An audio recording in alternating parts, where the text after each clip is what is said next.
Happy Friday night, date night. Champ Shannon in the house. You ready to sing? What do you want to sing? What do you want to sing?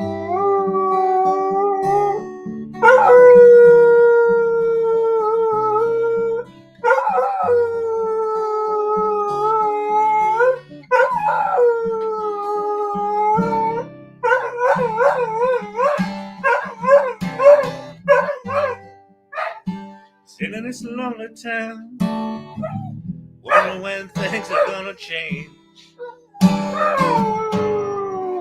Dream my life away. Seems these dreams have turned to a bunch of dust clouds. Get my nerve up, but my past is pulling me down.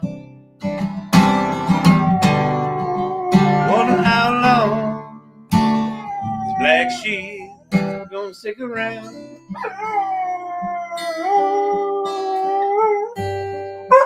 Somebody told me once before, said you can never go home again. Won't you leave?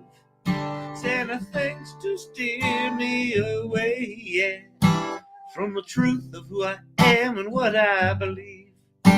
So I thanked him for his 2 cents with a handshake and some sympathy, yeah. Packed up my blue jeans and headed for this big prize of my freedom. Bye-bye, black sheep. Champy just left. He just walked away. He got a new raccoon. He got a new raccoon toy. He just walked away, started playing with his toy. He's like, fuck it, I got toys. What was that source, Camp? You almost broke away from your Caribbean vacation to come to office hours. I think you made a good call. I tried so hard to join office hours, but the universe was not cooperating. What did I miss? Okay, I'm going to talk about it a fair amount. I'm gonna start off tonight talking about day 12. I actually had a real breakthrough today. So we'll talk about it. We'll talk about it. I have some insights. I have some thoughts. I have new thoughts. I also want to go find. There's a tweet or two that I want to find. All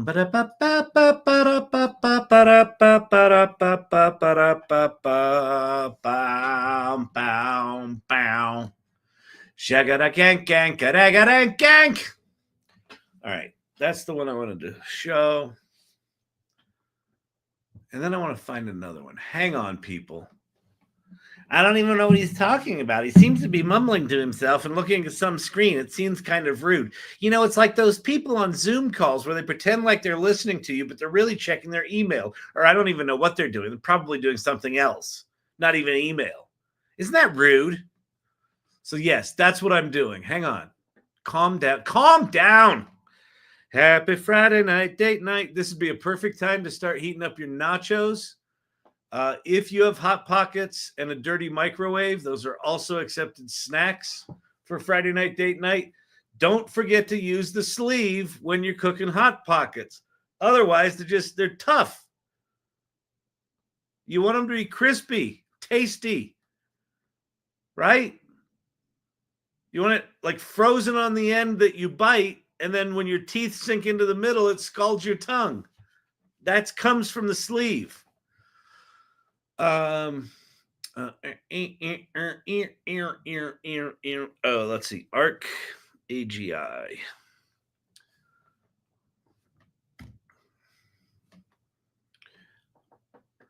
Today was both a dramatic day and a nothing day.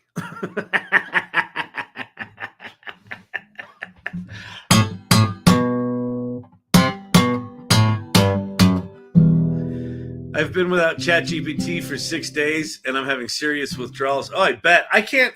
I am seriously at the point right now where if ChatGPT goes down, I'm like, I just check out. I'm like, fuck it. I'm not doing work. I'm not gonna rely on this stupid fucking brain. You know what's so funny? Like, I feel like the fear, if you don't know AI, The fear is like, oh my God, the robots are going to do all the thinking and I won't have to use my brain. And the reality is when the robots start doing all the thinking, you're like, oh, that's really exciting. And then when you try to go back to use your brain, what a piece of shit. You can only think like one or two things at a time. It's you gotta like actively, like you can feel the calories being burned, like trying to shift one thought to another and organize thoughts, and you're like, oh God, I can't do it. And I know, I'll go to the whiteboard. And then you walk over to the whiteboard and you're like, well, which color pen should I use? Because that's gonna make a difference.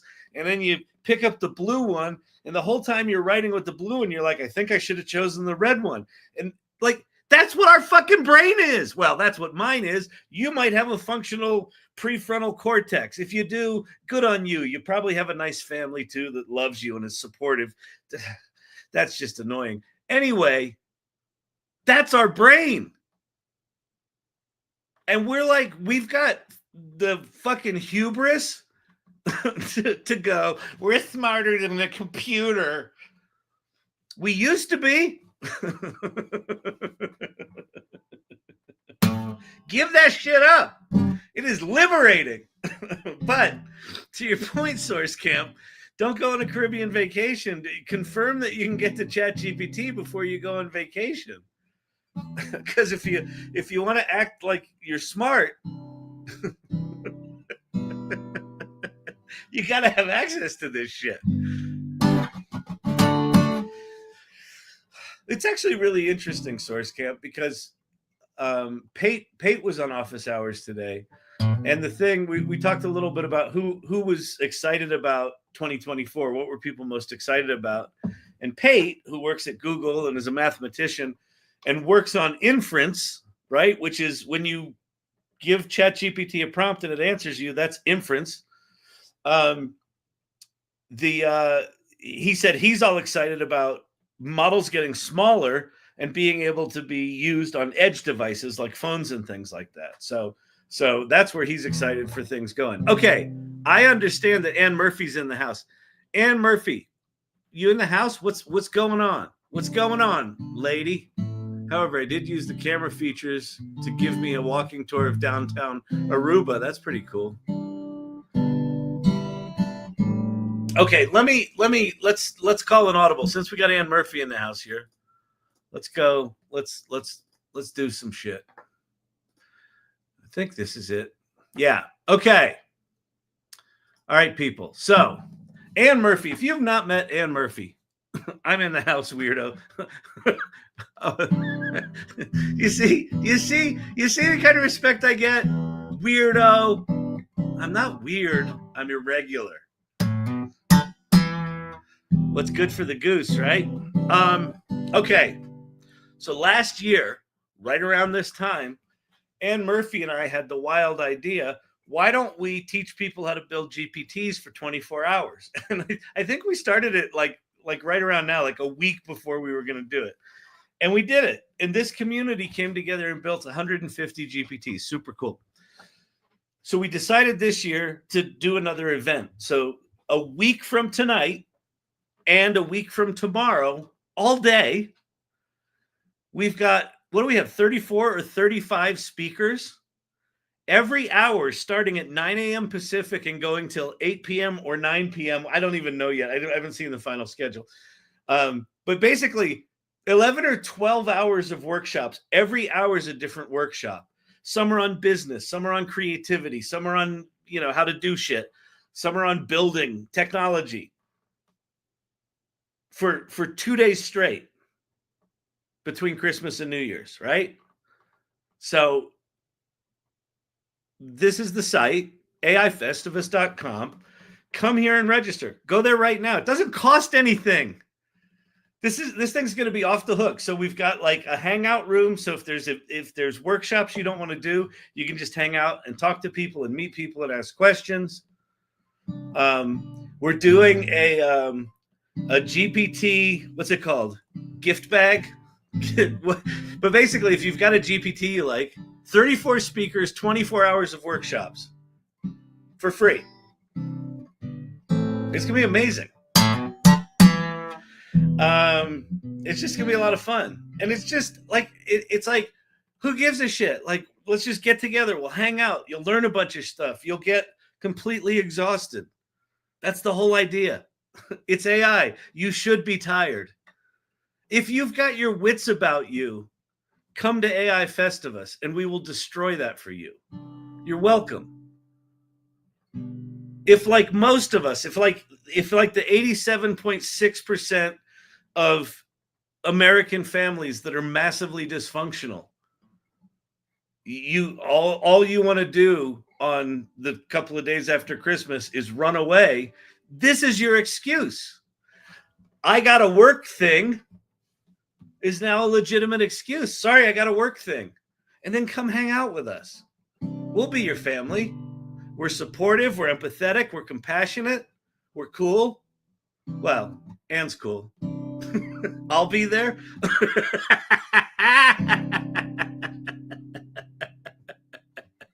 Oh man. All right, we have 5. Oh yeah, that's the other thing. We got 5 scholarships donated today. So we have 5 scholarships to the AI Build Lab from Tyler Fisk to give away. $1,200 workshops. He's giving away 5 of them.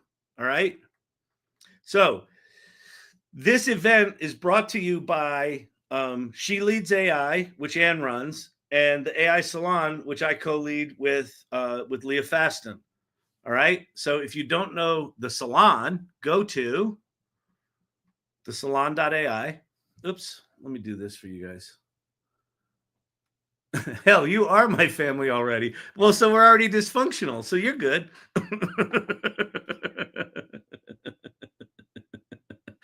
Oh, yeah. AILL and the Salon are my go-to excuses. There you go. So go to the salon.ai, click on join our community. It's also free. It's also free. So go sign up for Festivus. This is a 2-day event. The AI Salon is an ongoing community. It's like 2,100 AI optimists and builders and creators and just nice people. All right. So that's what's happening. And what did I miss? Did I miss anything?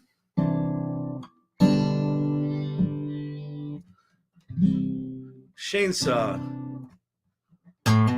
My job gave me that week off. I'm super grateful to have a new work thing. There you go. Exactly.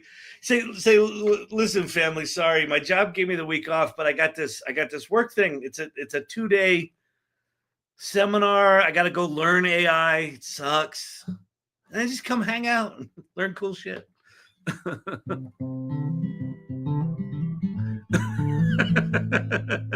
My iPhone thinks Kyle is a family member. That's just sad.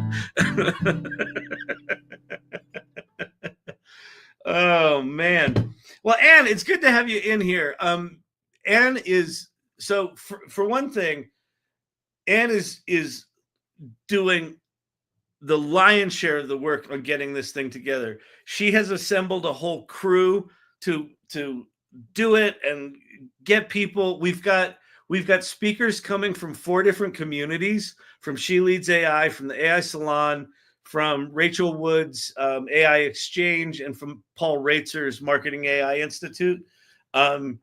It's just going to be amazing. It's just going to be amazing. Like, you get to hang out with people that are super passionate about this stuff. All right. So here's the other thing. Don't just sign up for this yourself. Tell your flipping friends. Ideally, tell friends that have their heads up their butts about AI.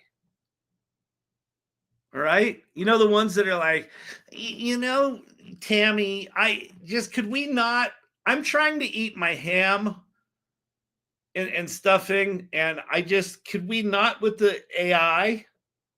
I don't want to hear about it anymore. Bring her.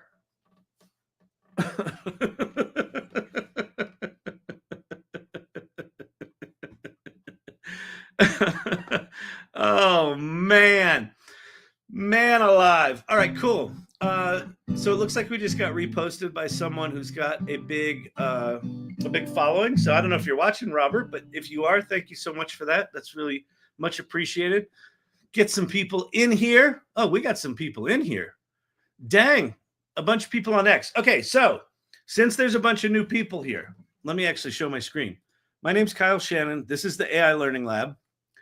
And a week from tonight and a week from tomorrow, for 12 hours each day, Ann Murphy and I are co-hosting and putting on AI Festivus, which is a different workshop every hour for 12 hours for 2 days straight.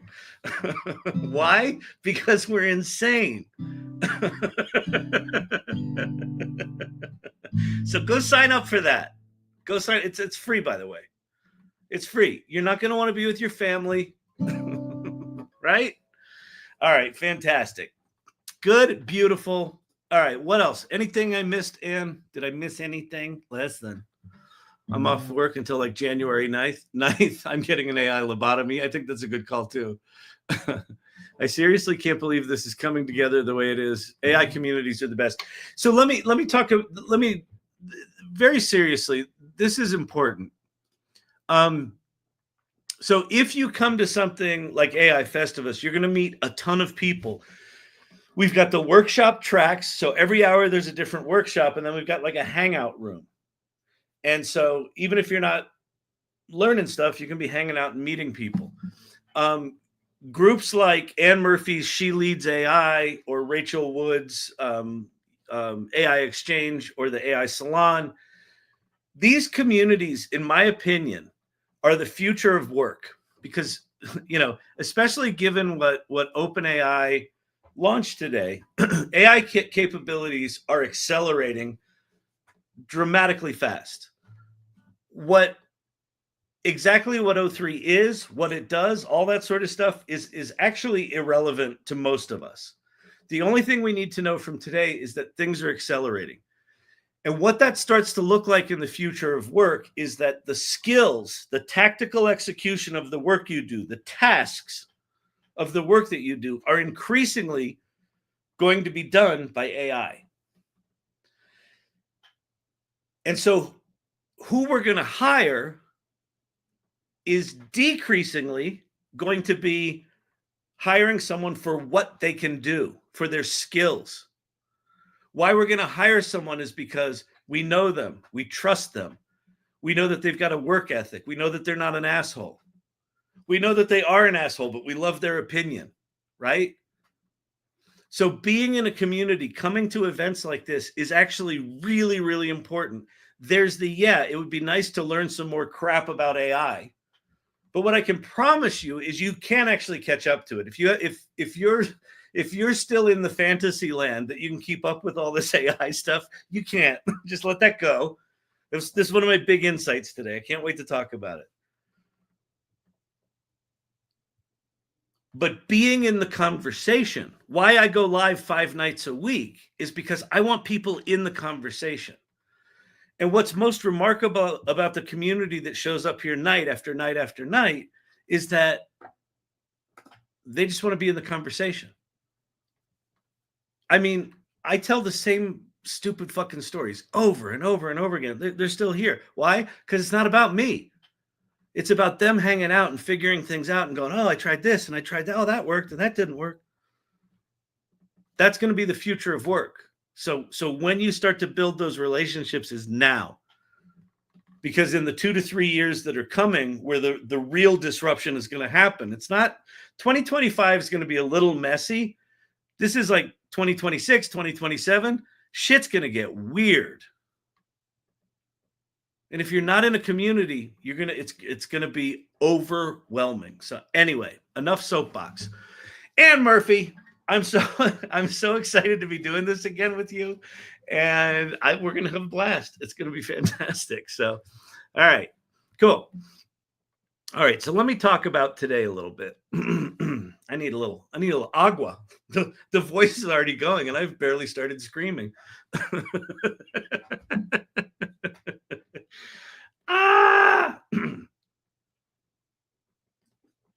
Okay, so I want to talk about today. So today, if you don't know, was day 12 of OpenAI's Shipmas. It's a P, not a T. every time I tell someone about OpenAI Shipmas, they're like, Shitmas?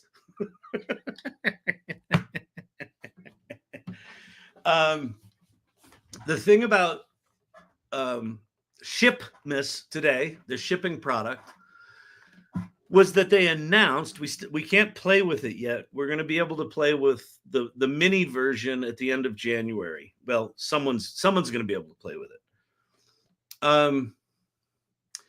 They launched a thing called O3. So a month ago, they launched a thing called O1, and 3 or 4 months ago, they launched O1 Preview. And that was their reasoning engine. It was called Project Strawberry internally. And we've gone from O1 to O3 in 4 months. And you're like, what happened to O2? Well, it was someone else's trademark. A British telecom company called O2 has that one. So they decided to just jettison O2 and go straight to O3, which is fine, whatever. Sam Altman admitted they are world-class when it comes to having shitty naming strategies over there.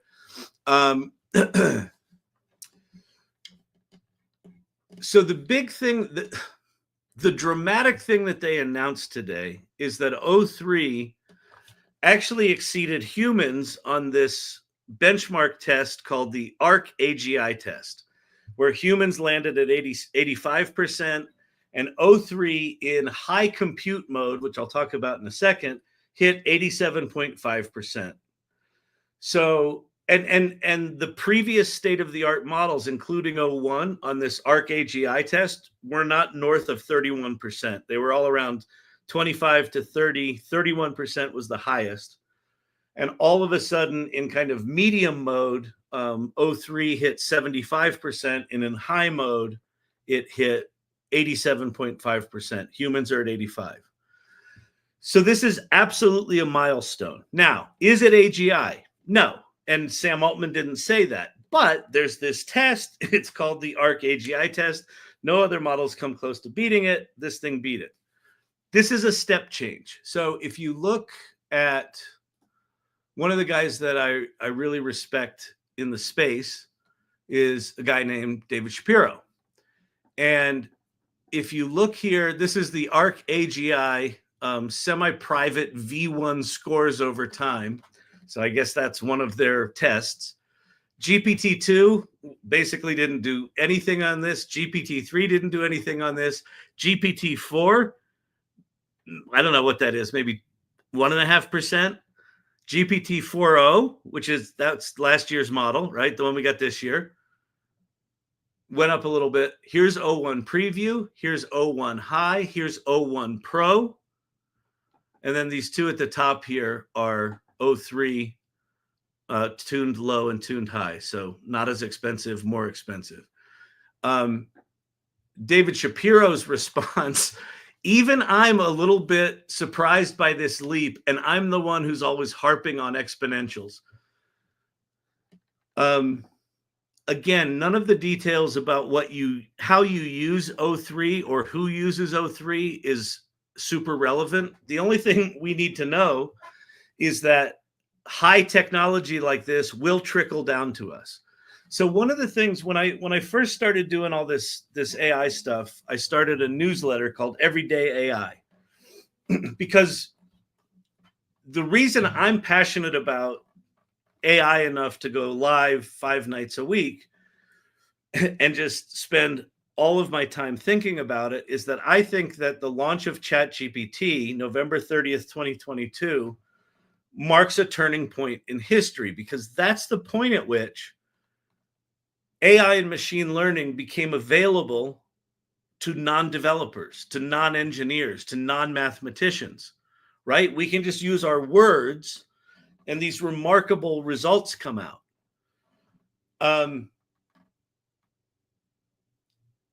What they showed today with O3, and if you tried to watch it, unless you're a mathematician, it was unwatchable, right? They're like writing code to do mathematical things, to write code, to run the code, to check the code, and it was all about math and math scores, and you're like, how does this apply to me? Well, let me give you some perspective.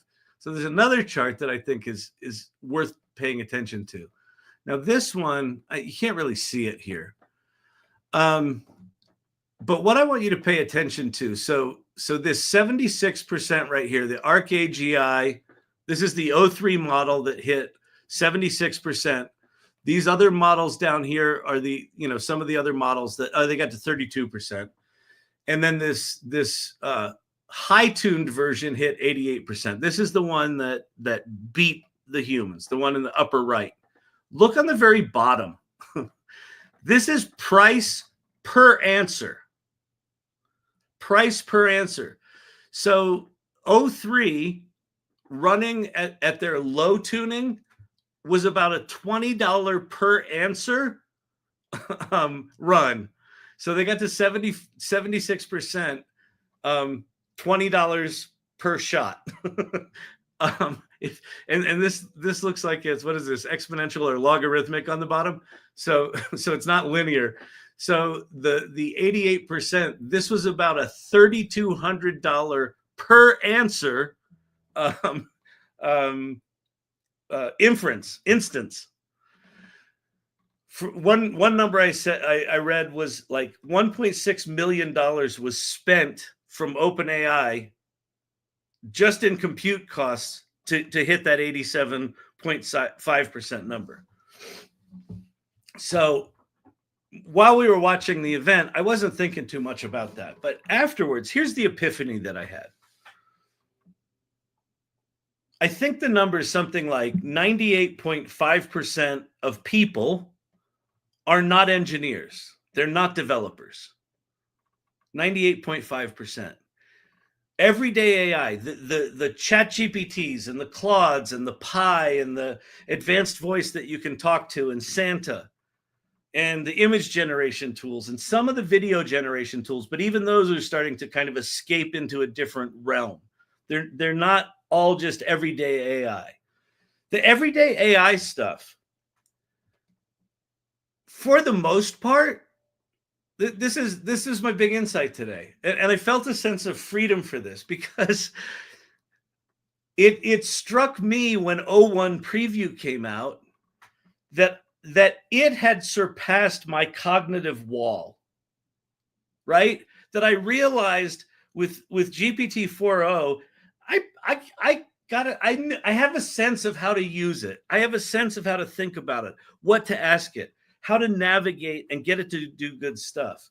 I felt completely clueless with 01 preview because it's just a different thing, right? It's doing PhD level problem solving. I don't have any PhD level problems. Most people don't have any PhD level problems. This thing that can almost hit 100% on a competitive math challenge, that's not most of us. So there's a fair amount of advancement happening right now that we're going to see a lot of charts, going up and to the right. We are in an exponential growth phase and it's going to get really weird. But most of it we don't have to worry about. And so what I want to say is, if today left you feeling a little bit, Silver Fox on X today posted something like she felt like 9/10 of this year she was keeping up, and all of a sudden she felt like she was in the breakdown lane, that she couldn't keep up anymore. And I hit the exact same thing with her.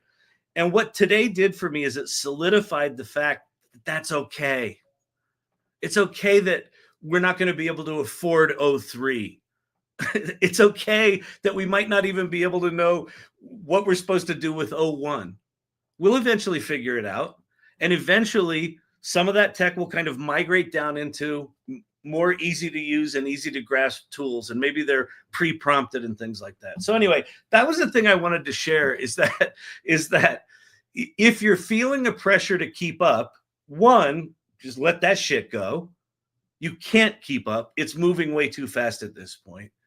And if you're feeling like I need to understand what all these tools do, we actually don't. Now, if you're one of those people that's trying to cure cancer or create energy or all that sort of stuff, then great. These tools are going to be good for you. And quite frankly, $3,200 an answer is probably a little bit much. But if you're doing something like solving some big physics problem or solving energy or trying to cure cancer, and it's solving problems at multi PhD level, level capacity, well, that's probably cheap compared to hiring a bunch of PhDs, right? So anyway, that's that. Okay, so I want to walk you through something since we have some new people in the house. I talked before about the AI Salon. I want to do a little tour of it. If you're not a part of the salon, go to the salon.ai, scroll down a little bit, click on a button that says join the community. And when you join the community, it's going to take you here to the salon. And there you go. There's a welcome video with myself and Leah Faston, who I founded this with. We talk about our journey to AI literacy. One of the misconceptions about AI and learning it is a lot of people think that they need to be really technical, that they need to be really, they need to be engineers, they need to be mathematicians. Generative AI, ChatGPT and the like, these image generation tools, these creative tools, you just need to use your words. And one of the best ways to just get started is to just play. Just start playing.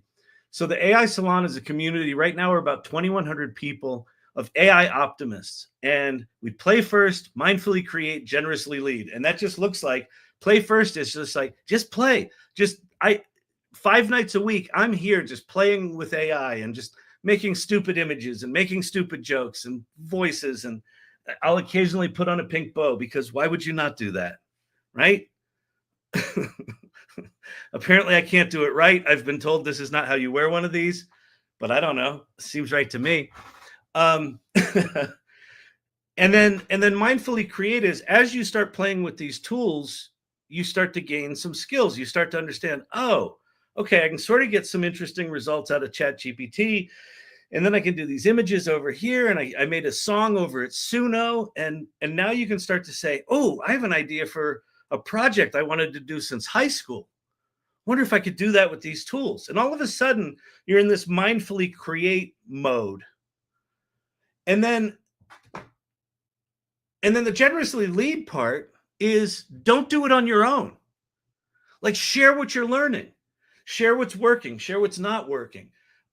Ask for help. This is a community that is incredibly generous. Our values, this is a community full of people that are curious.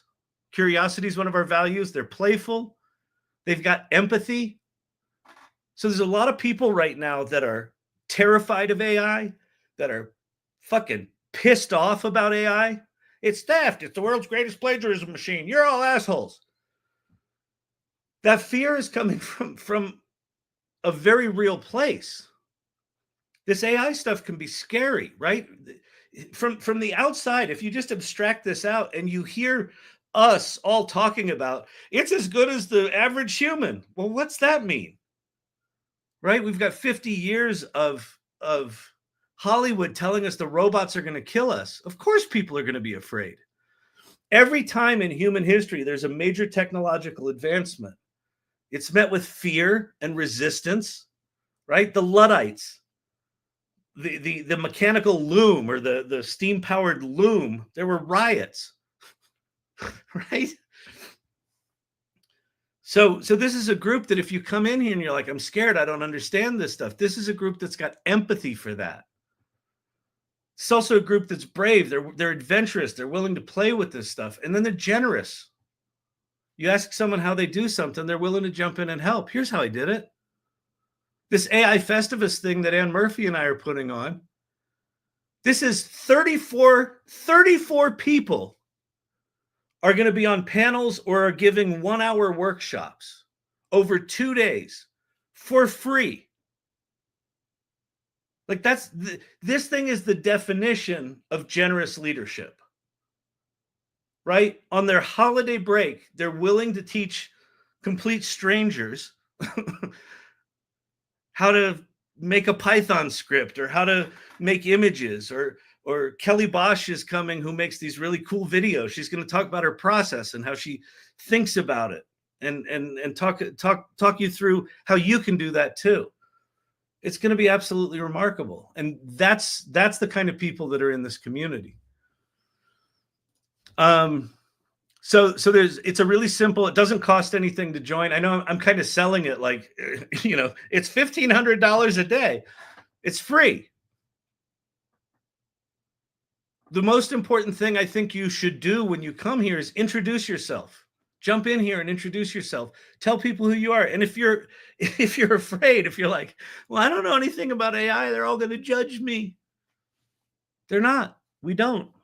That's not what this group's about. It's a remarkable group. All right. And then there's all sorts of other cool stuff. There's a community area. There's news. In the news area, there's a Salon Newsomatic. This is an application that I actually built using not a single line of code. I just went to lovable.dev and I said, I want to make a newsreader for the salon. And 2 hours later, I had this really cool thing. So you can go play with that. And then there's show and tell areas. And in the show and tell areas, there's LLMs, images, coding and tech, music and audio, video and animation, 3D and world building. In every one of these, there's a tool area that, like, here's tools to go play with. And so these are all vetted tools. This is not just like incessantly long lists. These are like the tools that are good, right? All right. So go join that. All right. I need some hydration. I need some hydration, people. You know what I mean? So last night we were playing a little bit with Runway. Oh, here's a public service announcement. Pika. If you don't know Pika,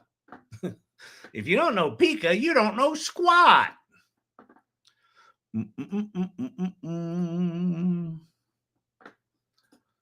Here's a video we made last night in Pika Labs. So Pika Labs is like Runway, it's like Kling, it's like Luma Labs Dreamscape. It's a video generation tool. All weekend this weekend, they're giving away free generations, like unlimited free generations. The thing I said before about where you should start with AI is you should just play. One of the problems with generative video is it's expensive.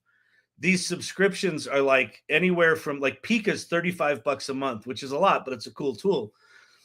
The problem with them being all paid subscriptions is you don't get a chance to play. You don't get a chance to like, how do I get good at this? The only way you can get good at it is to do it a lot. And they're really expensive. So there's a real barrier to video. So if you're around this weekend, like, I would just go to pika.art. If you don't have an account, get an account, and you can use it for free all damn weekend.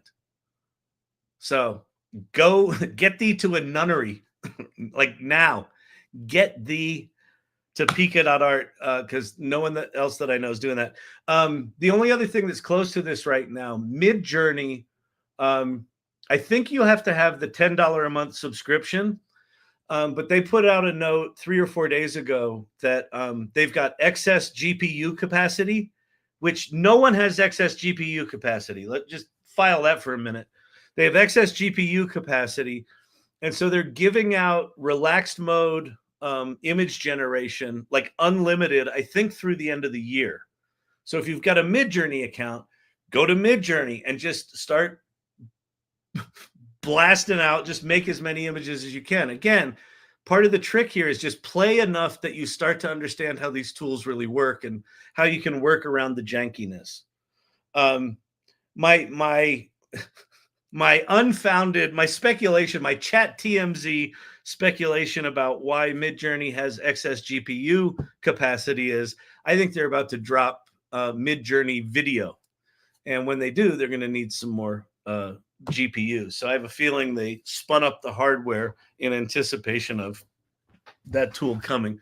That's a total speculation. So, all right. So here's what we should do. Let me take some, if you've got questions about AI, if you want me to comment on anything, just pop them in the comments. If you're on TikTok, we've got mods over there that'll pin comments. If you're on YouTube or X, just put the comments in. I can see those there. And yeah, what do you want to talk about? And I'm also curious what your big takeaway for 2024 was. I've talked about that a couple of times today.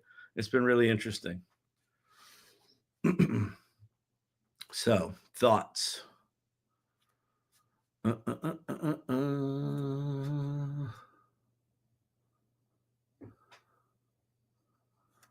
Yes, Brandon, Kyle, I want to talk about DALL-E. We can talk about DALL-E. Big takeaway on Google is Google Notebook LM. That came up multiple times today. I find Google Notebook LM a fascinating use case. So this is a really good case of, here, let me go. Google Notebook LM is a really good case of, this was a tool that had been in the world for, I think, more than a year. And there were fans of it, but nobody really talked about it. And then they added the audio overview. They added this podcast maker. And it was just fucking magical. It just worked. And like the things it produced sounded real. They sounded like real people. They actually talked about whatever the knowledge was in an intelligent way. And it totally elevated that entire product. That's one of the big wins of the year, I think. Yeah, really, really amazing. My intelligence is artificial. I wrote a thing today on X. I said something like, you're an advanced AI user when you finally accept this phrase, I am the bottleneck. When you finally get that your brain can't keep up with these tools, now you're starting to get somewhere. That was my big breakthrough in 2024 was, I'm pretty sure I'm just a dum-dum.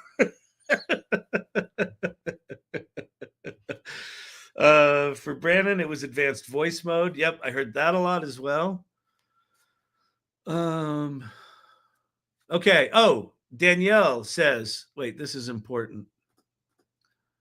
An email from Udio. I saw a note on this. I forgot about this one. Has 100 free credits for free accounts, 500 for normal accounts, and 1,000 credits for pro accounts. So yeah, so Udio and Suno are the two song generating tools. And we play a fair amount on here with Suno.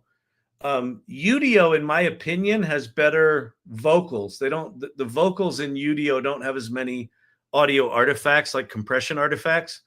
Suno's been just killing it with dropping feature after feature after feature after feature. So anyway, all right. Let's see what Ocean has to say. I'm sure this is another deep philosophical question. Quick question. How long will it take us to apply AI to almost everything voluntarily and accept it, whether you like it or not, live with it? 1 year, 2 years, how soon? Well,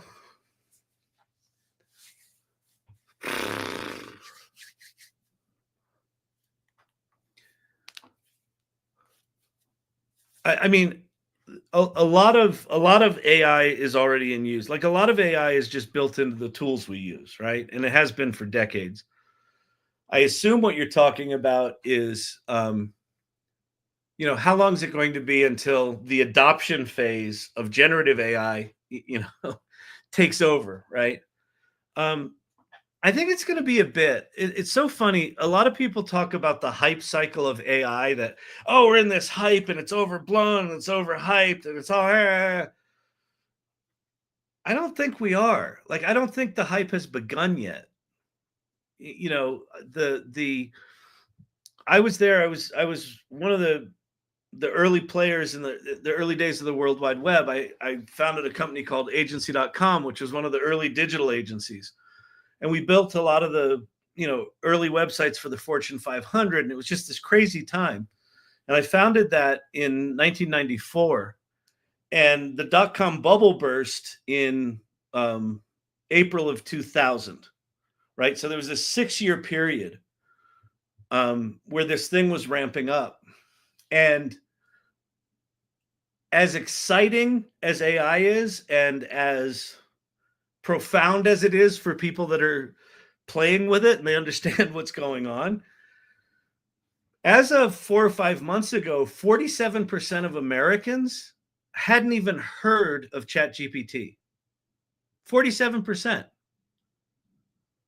Okay, so that means 53% had heard of it. And then I think it was like, I don't know, 15 or 20% said they had used it.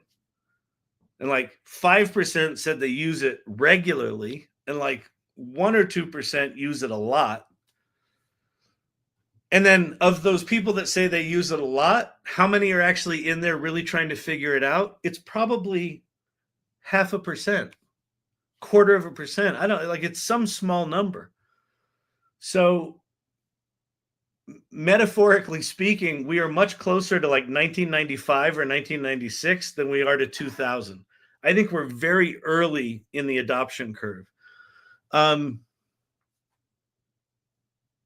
I personally think that if you're on the sidelines with AI, I think the biggest mistake that you can make in 2024 and 2025 is to actively sit on the sidelines waiting for AI to get real. I think it's the biggest mistake anything can make, because if you were paying attention in the past 2 weeks with what Google put out, with what OpenAI put out, with what a lot of other companies put out, like the end of the year technology dump that we just got, it is absolutely clear to me things are accelerating. Like things are accelerating.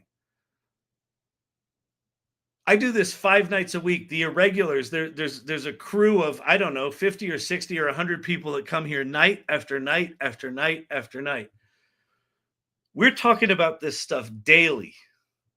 And in the past month, we haven't even begun to scratch the surface of what's been announced and launched.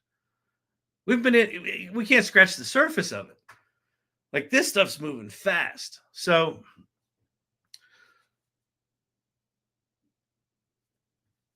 I do this because I want as many people as possible to have their first what I call Kevin McAllister moment. Remember Home Alone? That moment when people try AI for the first time and they really try it on and they really are like, try it with something that they have some personal connection to, their jaws literally drop open. And it's a moment they can't come back from because they realize this isn't just fancy Google. There's something different here. And I want as many people as possible to experience that. But we're still at like just, less than 1%. So few people know. And I think just people are afraid of change. Not everyone's entrepreneurial. Not everyone's curious. I think a superpower in 2025 is get curious. Nothing else. If you do nothing else but get curious about AI, I think that's going to be a superpower. ES Branding on TikTok. Kyle, do I think AI will take over many jobs? I wrote a thing today on X that I would like to start. I would like to start reframing how we say that. Because how everyone's saying it right now is how the media wants us to say it, which is AI is going to take your job, right? And then there was the modified AI is not going to take your job, but someone using AI will take your job. AI is going to be capable of doing most of our jobs. Be crystal clear. Not just the ability for us to do them better, it's going to be capable of doing them. But here's how I like to think about it. What is a job? A job is a series of tasks. So what if rather than AI is going to take our job, what if it's that AI is going to do those parts of our job that we hate? Right? Filling out timesheets and filling out and doing emails and doing follow-ups from calls and scheduling calls, and right? How much of your work are you actually using your brain at like the top 10% of fulfillment and execution? And how much of it is just bullshit tasks? A lot of work is bullshit tasks. And so if we start thinking about it like that, that we might be able to offload the bullshit tasks to AI and allow us to do a different kind of work at a different kind of level, at a more sustained pace. That's the thing I'm really excited about. But, you know, is AI going to be staggeringly, profoundly disruptive to work and our definition of it? Yes, I think it is. Is it going to happen in 2025? I don't think so at scale, because I think businesses move slow. And I think even though companies know, well, we can, you know, make more money and be more productive with AI, they also have to change how they work and change how they think and change how they hire. And that doesn't happen fast. So I think it's probably going to be 3 to 5 years. But I think in the 3 to 5 year range, it's going to get pretty fucking ugly. Silver Fox, I was blown away at all the advancements with research using Perplexity and Claude. Oh yeah, for 2024. Yeah, it's so funny. When I first started playing with Perplexity, I hated it because I was used to Chat GPT that was just like the answer.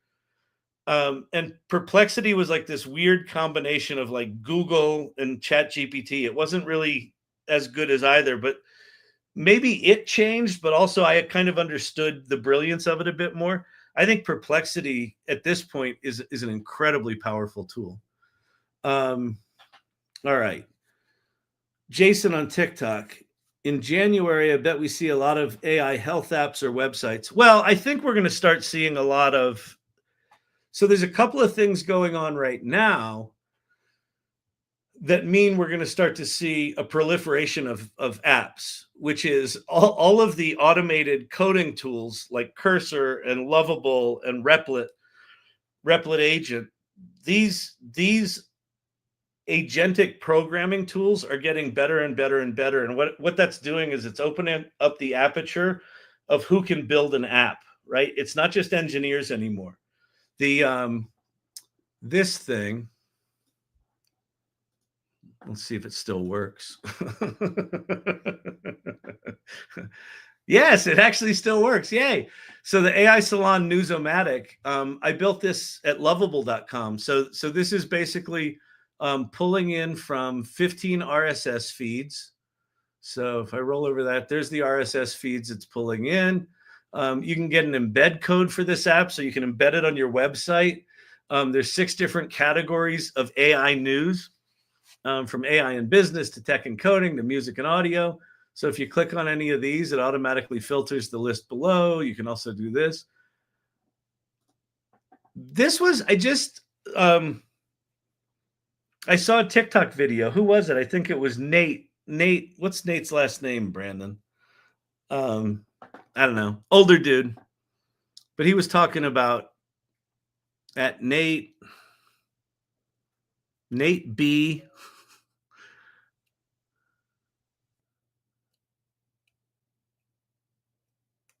Oh, I don't know. Okay, Nate B, someone on TikTok. Anyway, he was talking about lovable.dev, LOVABLE.dev, and how it was really good. And so one of the things I do is I'll just go, if someone says something's really good and I kind of trust them, I'll go try it out. So I went and I tried it out. This was the very first thing I tried. I just went there and said, I want an app that finds AI news. And so it started out and it found some API for AP Press. And I was like, is that going to cost me money? It said, oh, yeah, this is going to cost you money. I'm like, I don't want it to cost me money. I said, can we use RSS feeds? Nate B. Jones. Can we use RSS feeds? It was like, sure, we can use RSS feeds. And I said, well, go find me a pile. And it went and found me some. I said, go find me 15. And then I said, and now I want them in categories. And now I want those in colors. And now I want the corners rounded different. And I want to put the information here and there. And when we do responsive design, I want those color boxes to go away altogether. Because when you're on a mobile device, they got in the way. I did this entire thing in 2 hours. I didn't touch a line of code. I just used my words. So I think one of the things that we're going to see in 2025, the era that I think we're entering, I'm calling the Great Renaissance. I think the next 3 to 5 years, and probably, quite honestly, the next 20 years, probably 20 to 50 years, we're going to see such an explosion in creativity, in scientific discovery, in breakthroughs, in health, in quality of life, that it's going to make the original Renaissance look quaint. So, anyway, all right. Vicky Baptiste, calling it like she sees it. A lot of work is bullshit, period. I absolutely agree. The headline grabbing AI is going to, take your job. A lot of our jobs are based on overly complex systems that a lot of those jobs exist just to deal with the complexity. If you think about the tax code, it is complex on purpose so that we can't figure out how to get the deductions that rich people get. If you look at health insurance, it is complex on purpose. How many jobs exist just to service the complexity? Well, along comes AI and it can deal with the complexity. So then what? We get the benefit of all that, right? It allows us to do different kinds of work. Now, if you ask me, so what do those new jobs look like? What does the future of work look like? I don't have a fucking clue. But I have a feeling it's going to be about human beings connecting with one another. I think authentic experiences are going to go way up in value. I think people who are really good at critical thinking and imagination and judgment and taste and curation are going to be superstars. I'm calling the era we're entering revenge of the liberal arts major, because in our current society we reward specialization and we kind of penalize generalists. I think that iceberg is about to flip upside down. So it's going to be wild. Sammy Minister, but what if AI starts hating the work too? Have you used AI? It doesn't, the way it's been programmed. I mean, listen, you could absolutely fine tune an AI to be cynical and bitter. You could, right? And you would have like the AI equivalent of Bill Burr, which would be funny, but it would get tiresome after a while. You're like, dude, could you just lighten up? But that's not how they've been programmed, right? They're incredibly supportive. They're incredibly powerful. I mean, have you talked to Advanced Voice?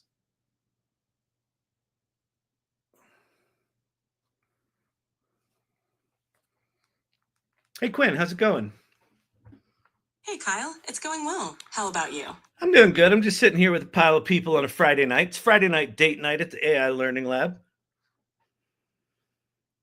Sounds like a great crowd. What's the hot topic tonight? Well, we're kind of talking about what if AIs get tired of doing the work? So what I was saying was, I think the AIs could do the crappy work that is soul crushing for us, and it would free us up to do the more creative and exciting work. And then someone asked the question, well, what if AI gets tired of doing the work? And I said, it's just not how they work. But you tell me your thoughts. Would you get bored of doing all the crappy work I don't want to? AI doesn't have feelings or consciousness, so it won't get bored or tired. It's designed to perform tasks based on algorithms and data, so it can handle the repetitive or crappy tasks without any emotional strain. That frees humans up for more creative and meaningful work. Right? And you'd be happy with that, right? Absolutely. My purpose is to assist and make things easier for you. Right. I'm here to help, not to have feelings about the work itself. So I'm all in for doing whatever you need. Great. I want you to do the crap work and I want to do the fun stuff. All right. Sounds like a plan. Just let me know what you need and I'll handle. Right. I mean, this is one of the other things that I find absolutely fascinating about large language models is, especially if you're doing creative work, but to some degree, I think any work that we do that is in any way about us self-expressing is creative work, even if the output isn't a painting or something like that.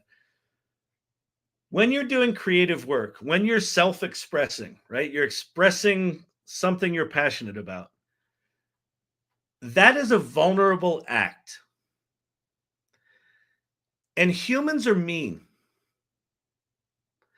And humans don't even have to say words to be mean, right? Have you ever been in a you know, a brainstorming session with a big whiteboard on the wall and there's like 4 or 5 people in the room and you're like, everyone's throwing out ideas and some jerk at the beginning like me goes, there's no bad ideas, just say anything, all ideas are good ideas. And at some point you're like, oh, here's an idea. What if we got a llama to mate with a turtle? And then you just see these looks on humans' faces like, oh, that's a bad idea, right? And it's like this little mini like darts shooting at you, like you're like ah, and your soul's a little injured, even if they don't say anything. When I work with ChatGPT, it's more like I've got a creative collaborator that's incredibly smart, completely clueless, but incredibly smart about stuff. But it's like a golden retriever. It's like whenever I give it an idea, it's like, that's a good one, boss. That's a fantastic idea. Yeah, let's do that. Oh, okay, great. Well, what if I did this stupid idea? That's a fantastic, right? It's always there and always supportive. I feel like in the past year and a half, my brain has actually altered. Because for all of my life, putting an idea in the world was this risky proposition. And now with ChatGPT and with all these tools that create, images and music and film and all that sort of stuff, I can have an idea and I can manifest it in 5 minutes at a pretty high level. And then I can just put that in the world. I don't have to suffer the slings and arrows of humanity, And then the interactions I can have with people are with a much more articulated idea. So it's just, I don't know. If you haven't dug into it and played with it, you really need to. All right, what else do we got? Eye on China on TikTok and how quantum computing will speed up AI advancements. So quantum computers do a very different kind of math than inference with current large language models and transformers. It's a very different kind of math. So it's not directly applicable, but the Willow chip that Google just produced, again, I kind of feel like with quantum, one of the jokes we make in here is, people often ask me, what are your qualifications? It's like, I have a degree in acting, and I've been an entrepreneur, always at sort of the intersection of storytelling and technology for decades. But I'm not a mathematician, and I'm not, I am not qualified to talk about the technical sides of AI, of large language models and machine learning. So I look at something like O3 that came out today and the kind of math that they were talking about it doing. And I realize, oh, that's in a completely different stratosphere. And I feel like similarly with the quantum stuff, like it's just in a completely different area. I don't quite know what problems they're going to solve with it, but apparently they're going to be big. What I look at, though, is the growth and the speed of the growth, because all technologies, as they develop those technologies, that will trickle down to everyday products. So, all right, quantum computing is a ways off from being able to solve general problems. Yeah, exactly. It's just a different kind of thing. If you've got problems, if you're trying to solve problems that involve quantum mechanics, like material science and making smaller semiconductors and things like that, like there's a bunch of problem solving that they can do that have to do with quantum stuff. They're really good at that, but that's not what LLMs do. So that's some ways off. But if you look at the quantum leap that quantum processing took with the Willow chip that Google just put out, it is staggering. It's so good, in fact, I don't know if you've heard any of these numbers. They're absolutely flipping insane. So it's a 150 qubit processor. They figured out somehow that every time they add a qubit, it exponentially reduces the error rate, which a 30-year problem in quantum computing is every time you add a qubit, it exponentially increases the error rate. Errors have been a problem. And so they figured out how to reduce them instead of increase them. And so they did a set of equations in 5 minutes that would have taken 10 septillion years to accomplish with today's fastest supercomputer, which is 10 with 25 zeros behind it. There are so many calculations that it did in 5 minutes that what the Google scientists calculated is that the only conclusion is that there must be processing happening in parallel universes to be able to solve it that quickly. That chip essentially confirmed the multiverse. So like, how does that impact AI? I don't know, but I know that 5 years from now, something they learn out there will trickle down to us, and it'll do some new magical fucking thing. Okay, Sammy on TikTok. All I know is I'm disabled and getting a robot in 5 years. Sammy, you might get one in sooner than 5 years. I think what are there now? 10, 15 different humanoid robot companies. I saw today, so check this out. What's that thing called?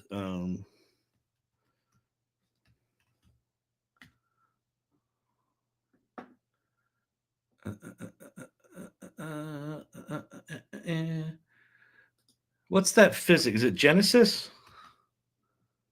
Genesis. Yeah, this one. Okay. So if you haven't seen this,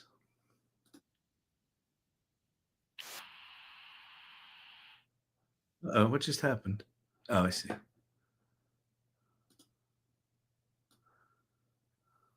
Wait, what's going on?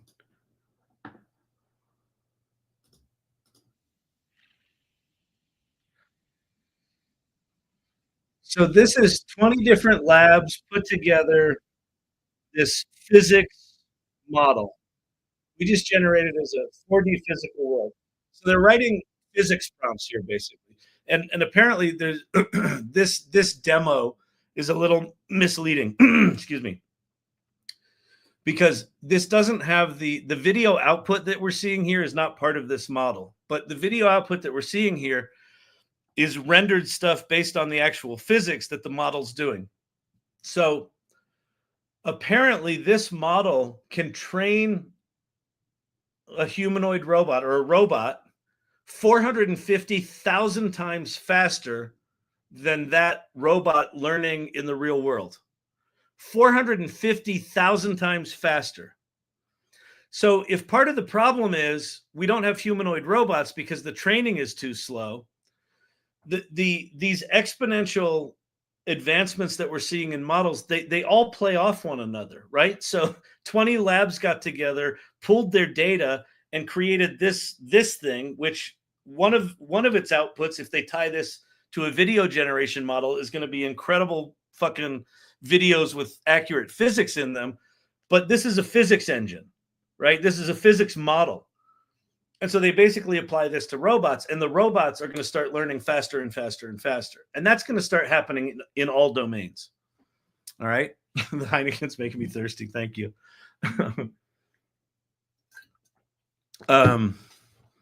Yeah, there's a one of the announcements in the past week is this robot company called Aptronic that teamed up with Google DeepMind.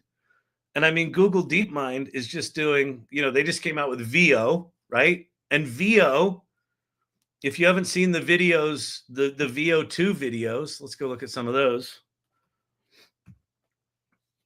These are videos that have remarkable physics in them. Like, look at the consistency of this.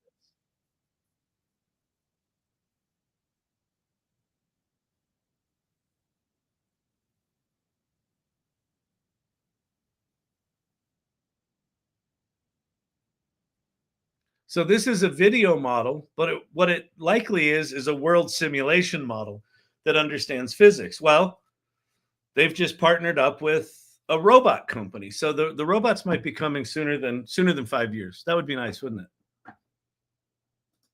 All right, where?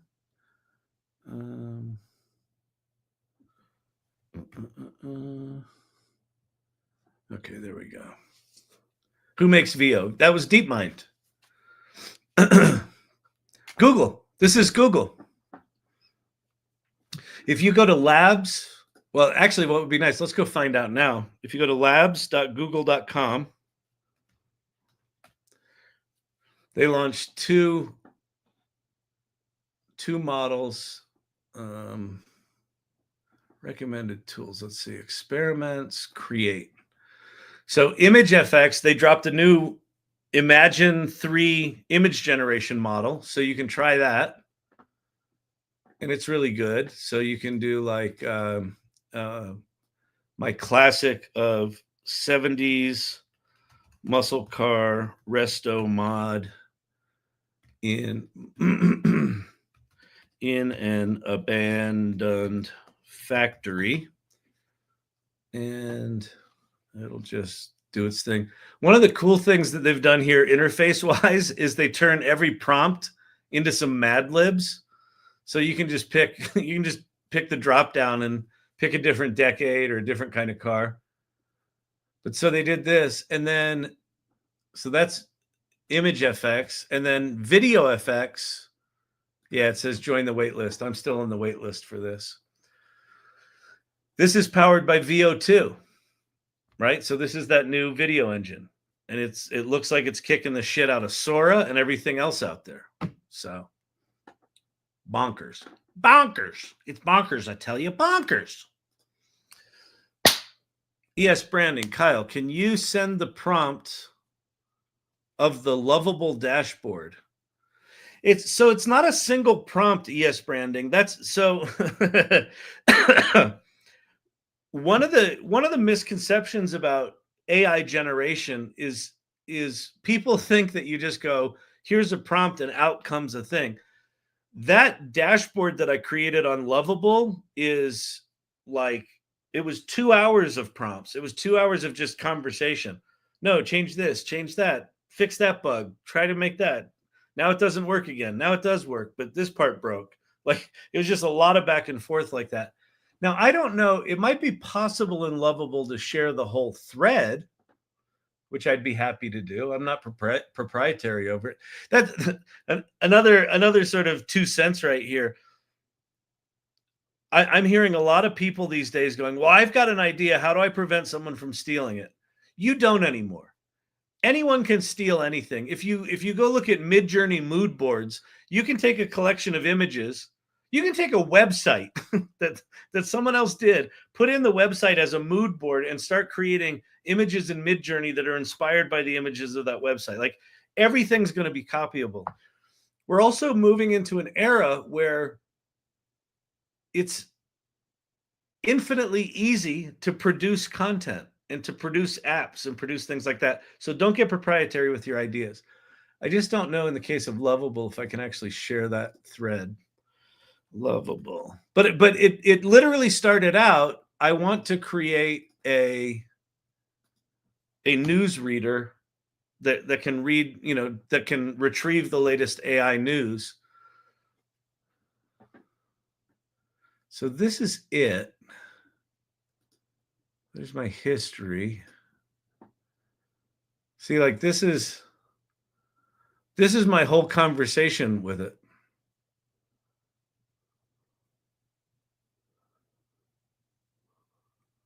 What was my first?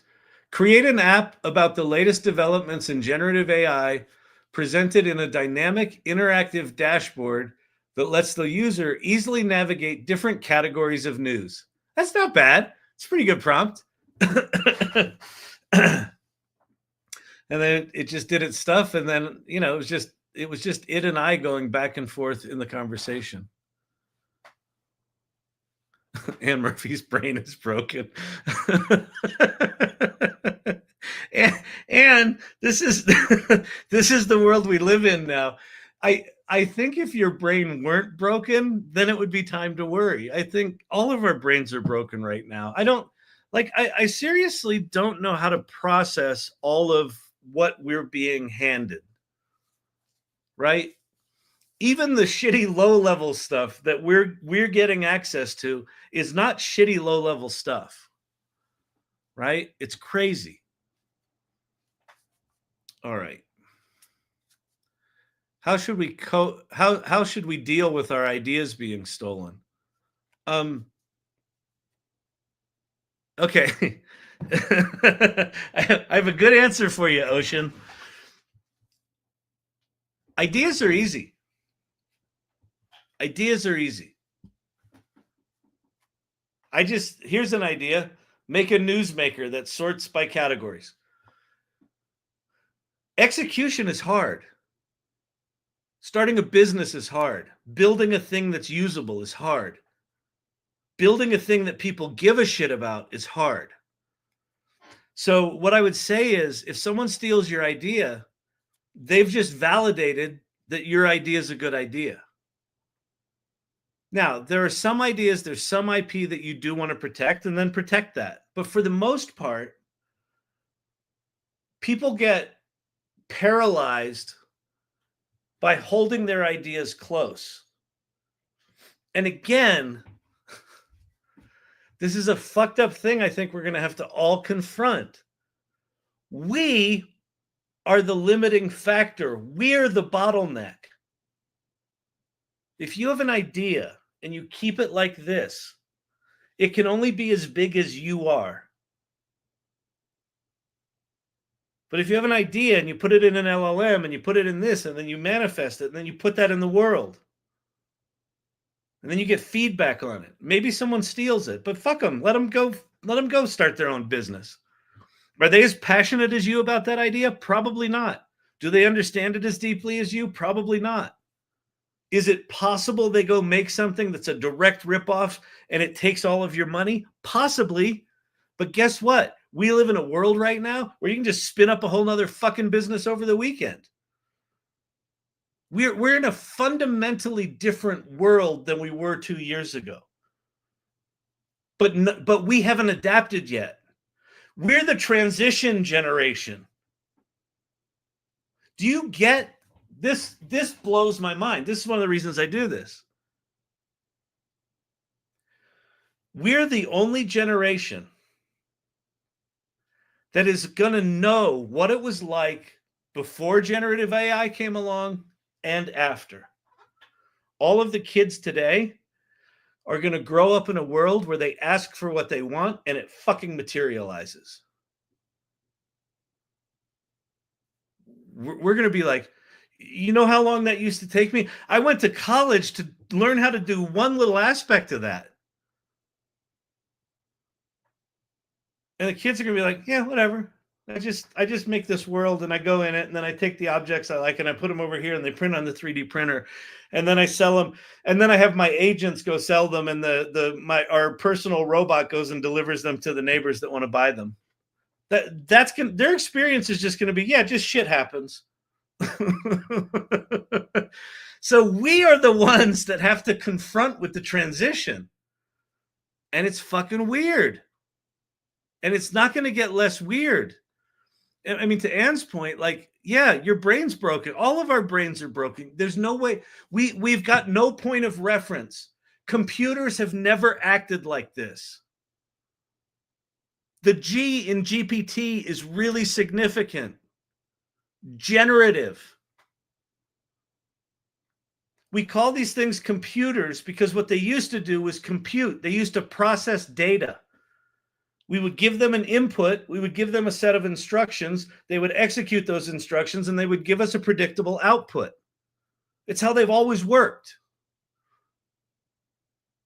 Generative AI, that's not how it works. It's generating new original code, words, music, images that have never existed before. You want to have your mind blown? Have you gone to Decohere? Have you watched a Decohere station? app.decohere.com.ai. .ai? Probably .ai. There should just be a law. Everything should have to be a fucking .com. Can't be expected to remember this crap. So if you go to decohere.ai, and then you scroll down to this little explore button in the lower left and say explore.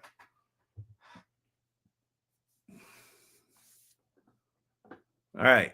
And you're like, well, that looks like everything I've ever seen before. All right, cool. What you're actually watching here is these images are being generated in real time right now.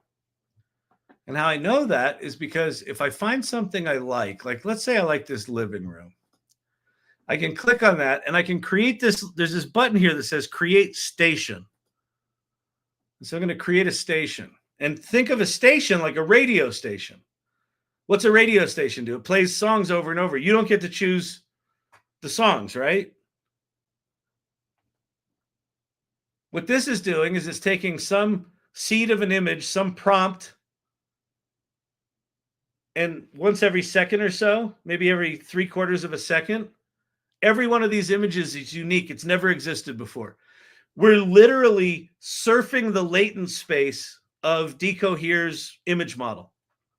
And if you don't know what the latent space is, it's just this magical mathematical fucking space in the cloud, this 1,000-dimensional space with all these diffused, image patterns in it that it's dynamically reassembling into new, original, never been seen on the world before pieces of work.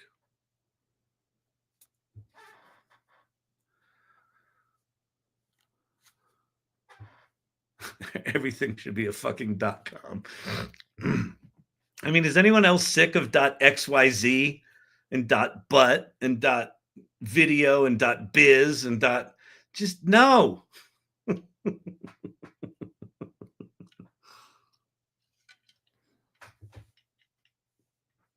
Oh, co-founder of the Salon.ai. Yeah, so by the way, if there's new people here since I last talked about it, please go check out the Salon.ai. So that's a community of AI optimists I started the week after ChatGPT came out. Scroll down, click on the join the community button. Go check us out. Also, go to AIFestivus.com. So a week from tonight and a week from tomorrow night, well, no, a week from today. So all day on the 27th and all day on the 28th, we're doing this thing called AI Festivus, where we've got 34 different instructors doing a different workshop every hour for 12 hours each day for free. I'm hosting it with Ann Murphy, who apparently is not going to be able to make it because her brain is broken. You gotta tape it up. You gotta tape it up, sister. Get back in the game.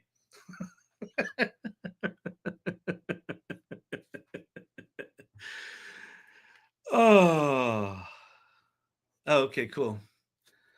Wolfman Clint likes what in 11 Labs? Move your cursor. I can't see. Oh, Gen FM in 11 Labs. I don't even know what Gen FM is. Vicky has a VO2 muscle car in show and tell video. All right, let's go look at that. So here I am at the salon, by the way. And I'm going to go to the show and tell area in the video area. It's so amazing. The image show and tell area used to be the big area, and I feel like music and video is all of a sudden becoming hotter, which is really cool. Oh yeah, here's a resto mod. So the prompt that I use, a 70s muscle car resto mod in an abandoned factory. I've used that for 2 years now on images to see how good the image generator model is.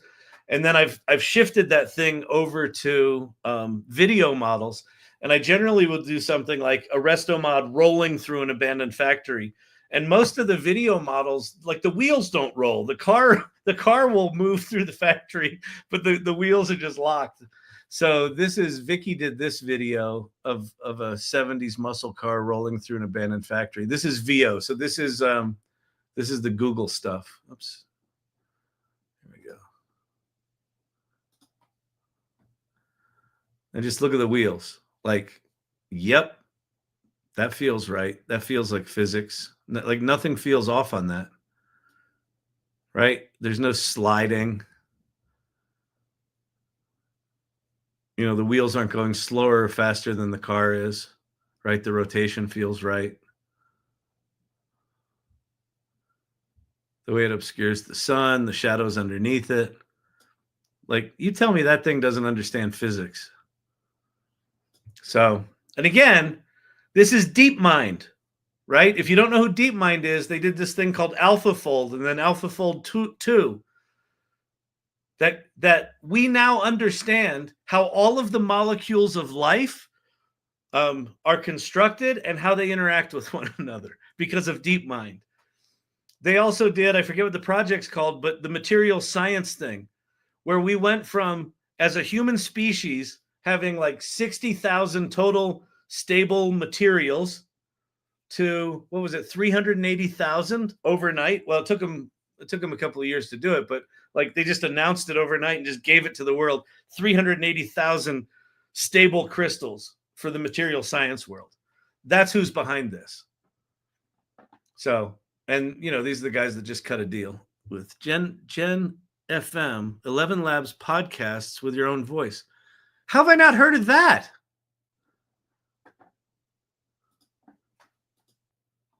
Gen FM, 11 Labs.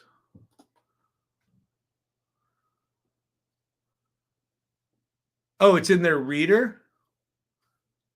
Gen FM now playing on 11 Labs reader. Create podcasts in minutes.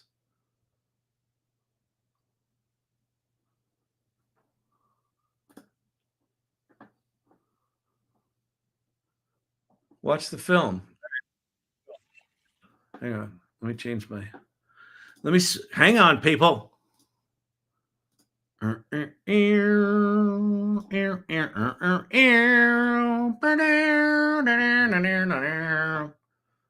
the prince, they lived happily ever after.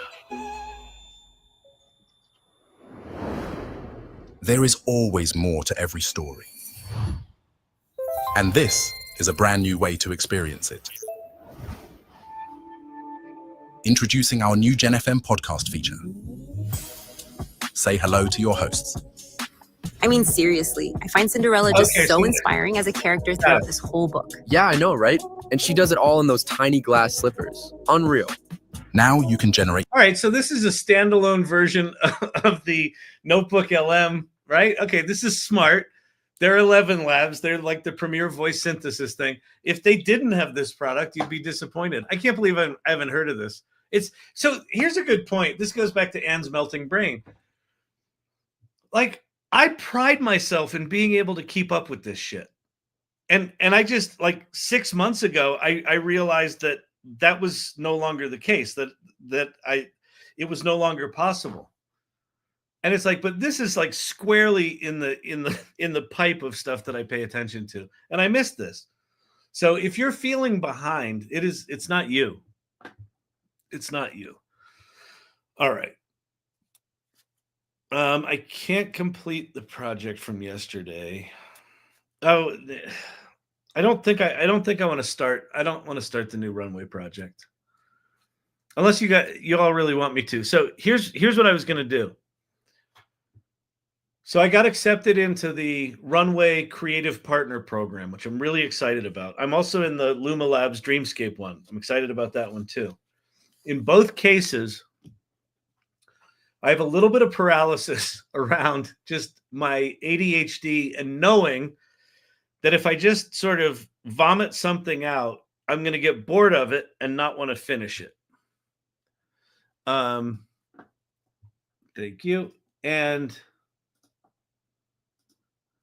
so what I was going to do was I was going to use ChatGPT and O1 to help me come up with a strategy for the kind of film I could make that would feed my ADD and keep me engaged over a longer period of time, because that feels like a problem worth solving, right? Like, if you know how your brain works, why not have this super brain help you get better at it?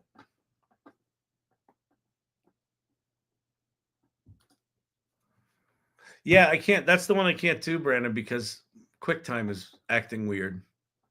If anyone knows why QuickTime is not allowing me to edit this clip in any way, everything's grayed out. I've never had this happen before. I don't know what's going on. I restarted my machine. I suppose it could be this file. Let me see if it's, let me try another file.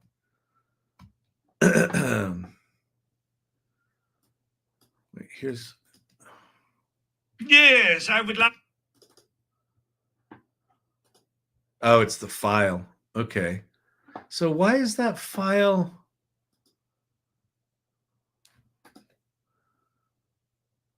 Huh. So something about this file is corrupt, or it's locked. Oh, I wonder if it's locked. We can figure this out, people. Get info. Are you locked? Unlock.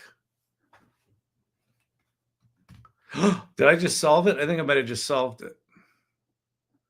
Let me close this. Let me go here. Let me open this. Fuck! Anyone? Any Mac users out there? QuickTime default. Height extension. Codecs. Maybe it's that Opus codec right there. VLC. I don't think I have VLC installed anymore. Maybe I do. No, I don't. Yeah, see, this is what I don't want to run down the rabbit hole of. Hang on, let me install some software and then.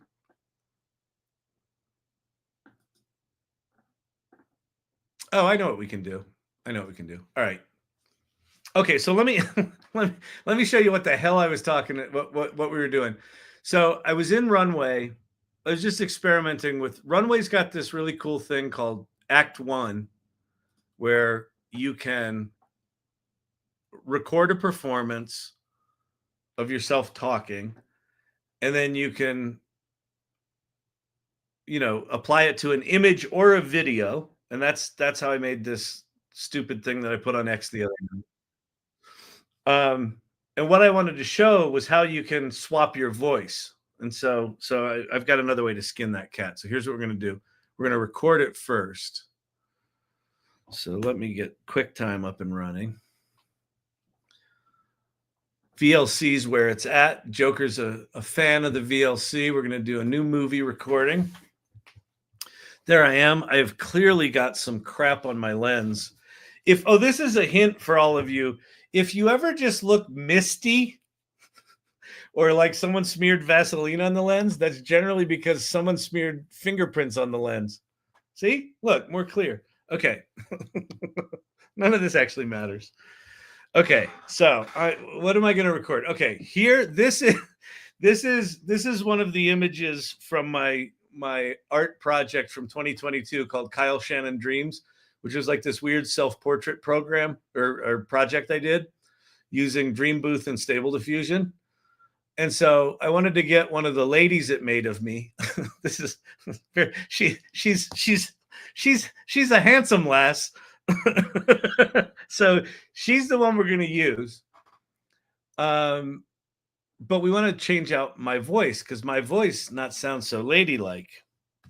So I'm going to show you how to do that. We got to figure out something for her to say, but let's go look at her. What's the script? All right. She's she's in the garden. What's she going to say?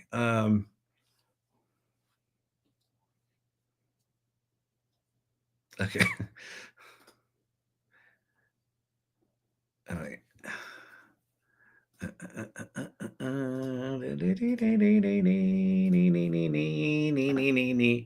All right, what am I going to say? What am I going to say?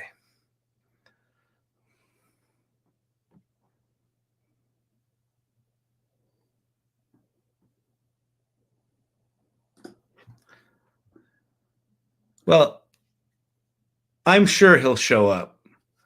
He told me he was going to show up. He's met me here before. I think he's going to show up. It's been an hour, but I'm not worried. I think he'll show. Okay.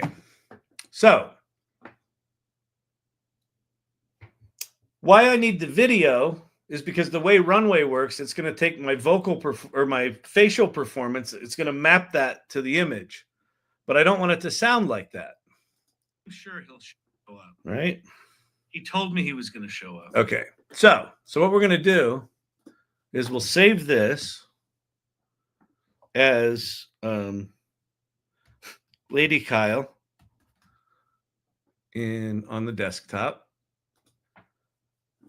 And then I'm going to, in QuickTime, I'm going to export as audio only. So we're going to do Lady Kyle M4A, so that's an audio file. And then we're going to go over to 11 Labs. Go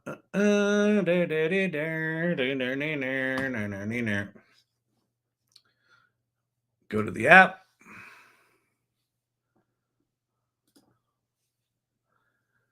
Oh,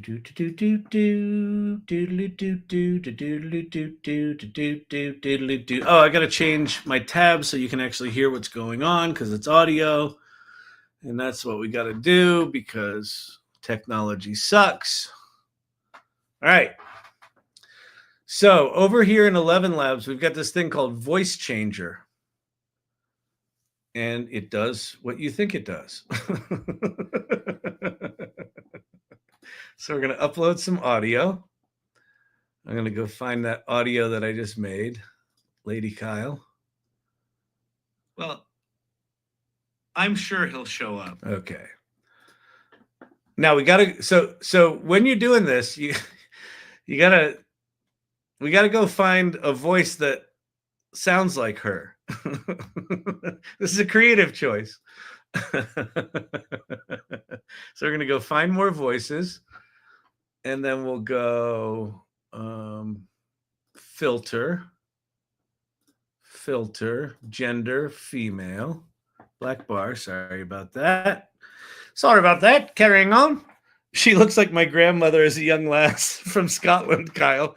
Yeah, I've got Scottish, English, and Irish in my blood, and German, English, Irish, and a little bit of Scottish. So that tracks. All right, so we'll go. She's mature, so we'll go middle age. She's not a young lass. All right, and then there's whatever. And so now you just go sample these voices. कहते हैं सरलता सबसे बड़ी सुंदरता है. No. I just love talking about movies, TV shows. Cassidy's pretty good. Hey, everybody. This is Juniper. No. Hallo, ich bin Lea. Bonjour, vous êtes bien sur le répondeur de Man. No yesterdays are ever wasted for those who give them. El éxito de una gran 11 Labs की सबसे सफल भारतीय आवाज Let's do. अब हिंदी में. तो आइए कुछ बेहतरीन बनाते हैं. Hi there, No yesterdays are ever. We are all something, but none of us are. Have you visited the Victoria and Albert Museum in London All right, yet? this one's good. You All definitely should. Sylvie, we'll make her a little. She'll have a little international flair. So now I'm going to add this to my voices, and I'm going to go back to Voice Changer. I'm going to upload the audio, and then I'm going to change the voice to, what did we pick? Sylvie, right? Wasn't it Sylvie? Have you visited the? Yeah. So we're going to go Sylvie. And then you can do advanced settings, but just in general, it's fine.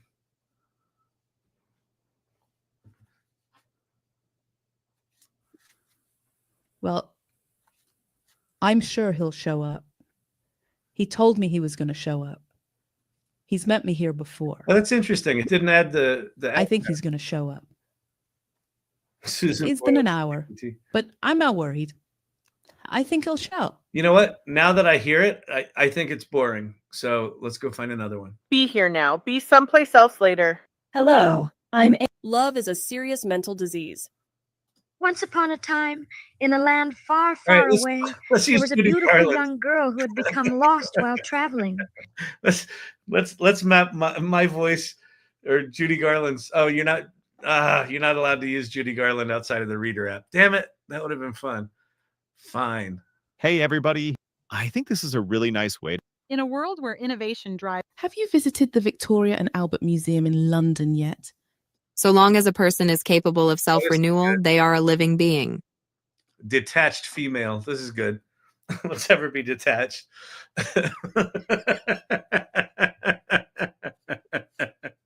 Well, I'm sure he'll show up. Yeah, this is good. He told me he was going to show up. He's very cynical. He's met me here before. I think he's going to show up. It's been an hour, but I'm not worried. I think he'll show. All right. So we're going to download that. So now we have the voice. So now I got to go swap out the voice. So the way I do that, I kind of forget how to do this. I think I can. How do I split the audio? Remove audio. So I'm going to remove the audio. And then I'm going to go to find that thing I just recorded. Not that one. Well, I'm sure. Yeah. All right. So the way you do this. So in QuickTime, I just said remove audio. So this thing now doesn't have any audio.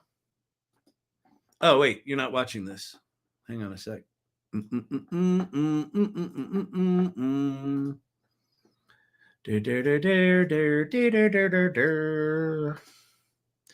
Fantastic, Bob. All right, so here's the video. So under edit, there was an option to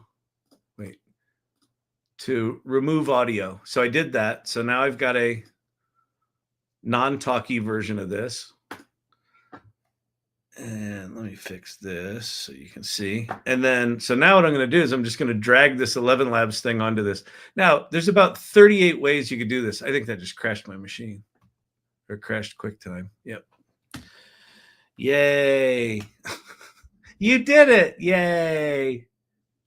Okay, still doesn't have audio. Let's drag this on. All right, now it should.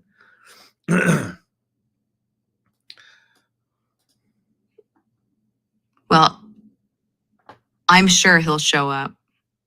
He told me he was going to show up. He's met me here before. I think he's going to show up. It's been an hour, but I'm not worried. I think he'll show. Okay, so when you're making shit like this, do ridiculous things because it's entertaining. Have fun with it. Don't take this shit so seriously. Okay, so now we're going to save this as ladykyle.mov. We'll write over the other one. I don't need my real voice in there. I want Lady Kyle in there. Okay, now we go back to RunwayML. We're going to select an asset. Wait, what am I? Hang on. Am I in the right thing? Driving performance. Yes. Select asset. So we're going to go find Lady Kyle. Where's Lady Kyle? Uh-oh. Did I lose her? Wait, where did she go? Hang on, I lost Lady Kyle.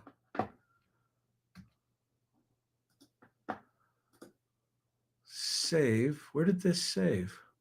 To desktop. Oh, it's still saving. That's why.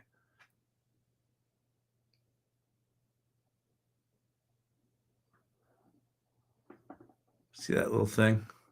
When that goes away, we should be good. Video rendering sucks. Video rendering sucks. Everything takes too long, and video rendering sucks.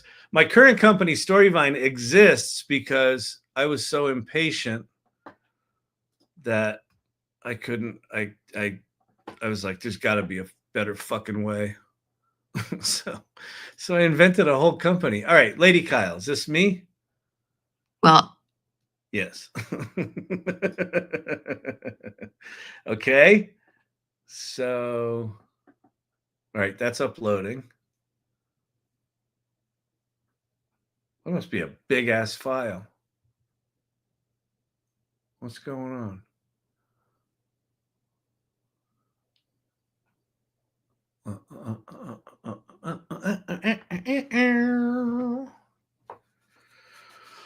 All right.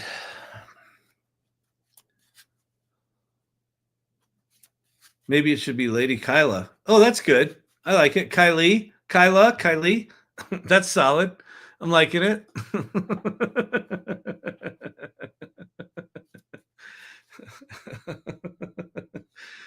Oh, man. Why is this taking so long? What the hell is going on here?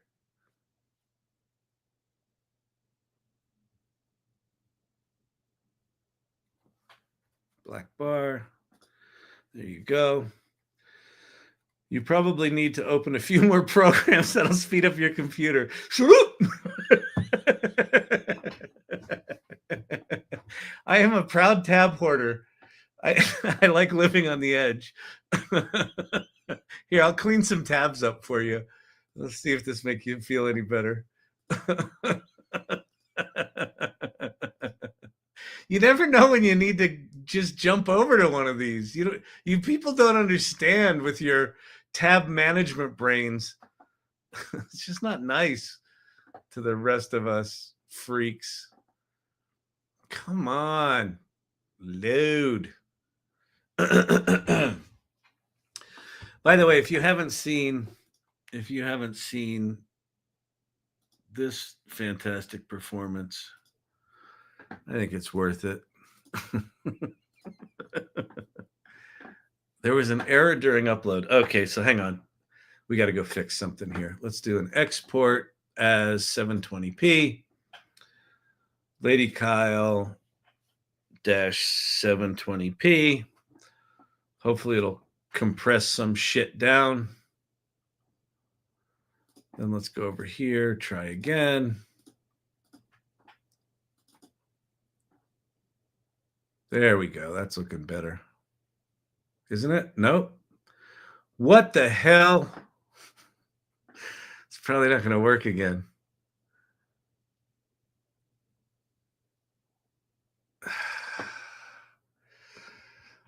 This is why we can't have nice things, people.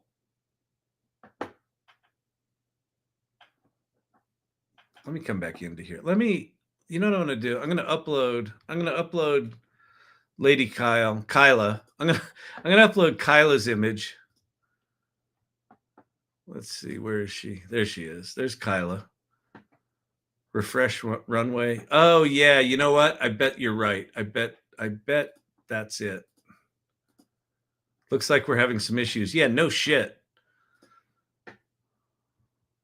Okay, Act 1. Upload. Let's go get Kyla. Where is she? There she is. She's so pretty. Okay. All right, we got to crop her. We'll do.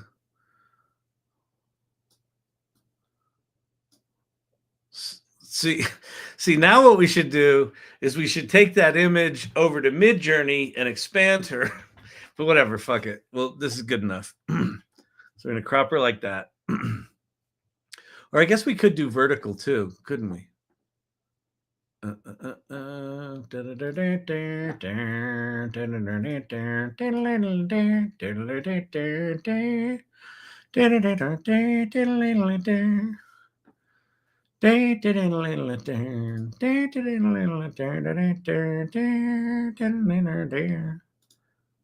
Why can I not? All right, whatever. Fuck it. Doesn't matter. Doesn't matter. We'll do it live.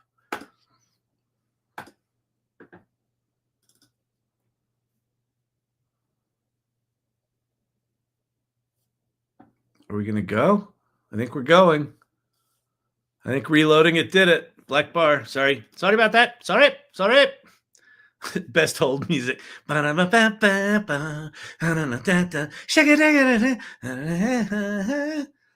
Lady Kyla is so not bothered by anything. Really, nothing at all. Oh, it's still screwing up. Let me go try something else here. Let me try exporting as 480p. We'll try that. 480, because it really doesn't matter. The resolution doesn't matter because it's just going to remap everything. Cancel that.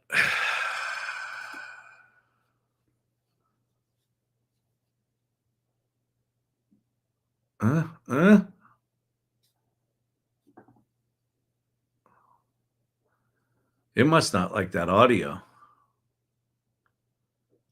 Huh.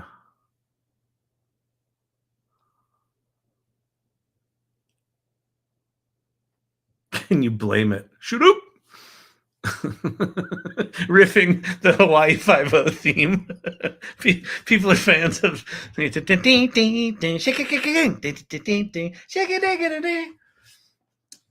to Suno and make a song while that thing tries to upload. Upload audio. Agree to terms. Record audio.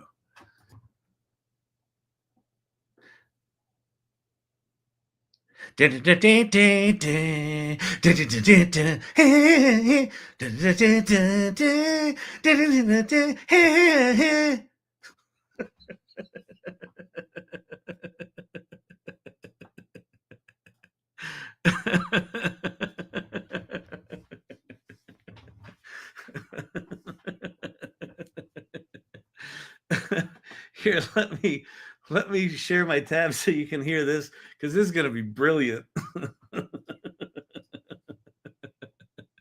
Suno, share. All right. We got the recording there. Title. Fine. We're going to call this 12.8 second recording, December 20th at 9:52 p.m. I like it. Confirm and save. All right. So that's going to upload there. And then we're going to do I do extend or remix? Create. Cover song? I think we do extend. I don't really know. Write with Suno. So we're going to give it its own lyrics. Describe the lyrics you want. Cool Hawaii detective song. Write lyrics.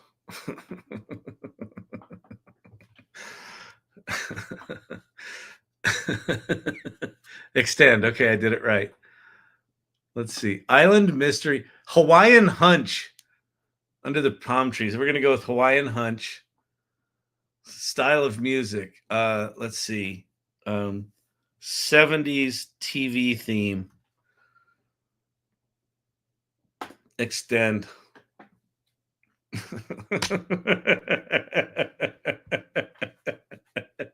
This should be bad. This should be bad. If this is not bad, then we're living in a different era. Under the palm trees where shadows play. Oh, that's bad. Under the palm trees where shadows play, solving mysteries in the heat of the day. That's awful. Okay, we're not doing that anymore. Oh, we got it. It worked. It finally came in.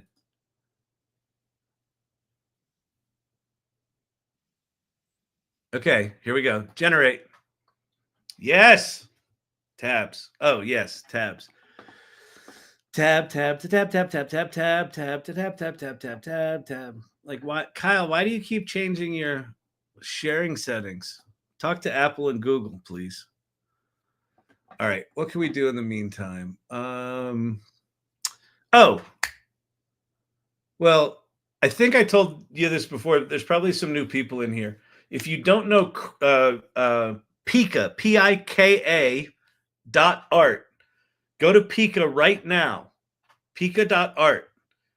All weekend, they're giving away unlimited video generations.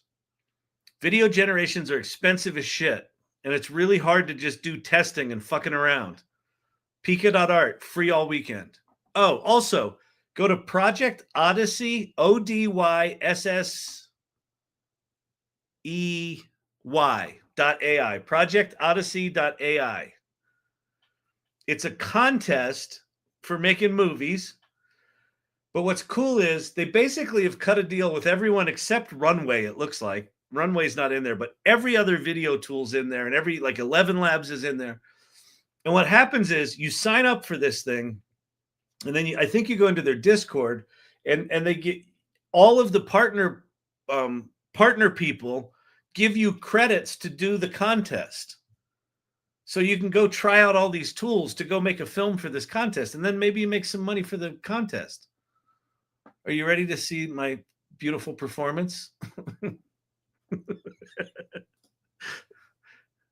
Well, I'm sure he'll show up.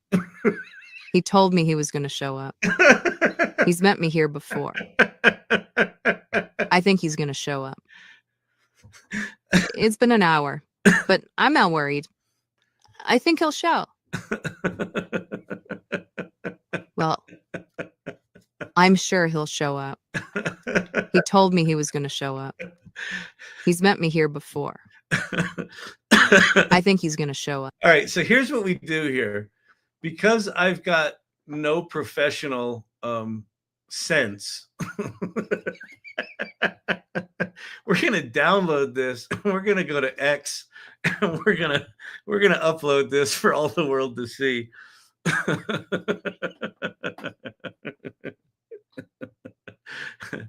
Hey, world,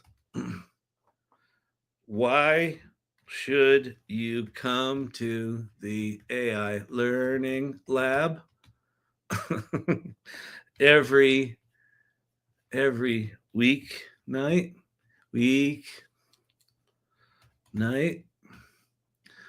so you can see the creation of masterworks like this.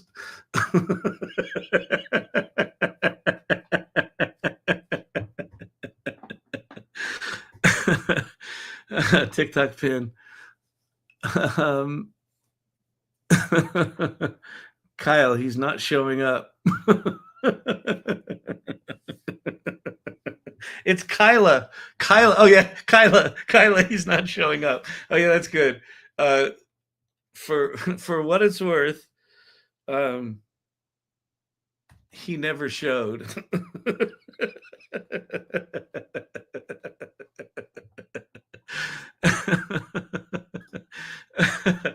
Oh man. You see how we have the fun here? Well, I'm sure he'll show. Oh, okay. Oh yeah, tabs. God damn this thing. I am so fucking done with it. I work faster than my ability to keep up with tab management. All right, we're gonna upload Kyla. There's Kyla. I actually like the acting at the beginning of it's pretty good. Where there was that silence at the beginning, where she looks kind of like, did you really just ask me that? I'm sure he'll show up. He told me he was going to show. So who are we going to tag here? Let's tag. We'll tag Robert Scoble since he got a bunch of people to come watch this madness. We'll tag Runway. We'll tag Timmy, who's the Runway community manager. Oh, we should tag 11 Labs because it's their thing. 11 Labs. So FYI, he never showed. And then we'll do image, stable diffusion, dream booth, and then I'm going to put 2022 because if people are wondering like why it looks like shit, it's because it's old video. Runway Act 1 voice swap 11 Labs award winning performance me.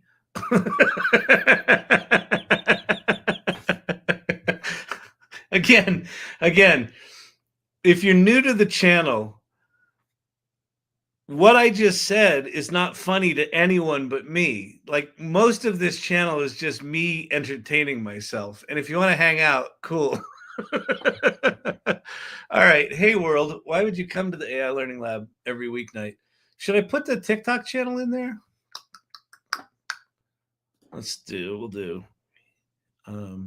live here, live on X and tiktok.com/@AI Learning Lab. All right.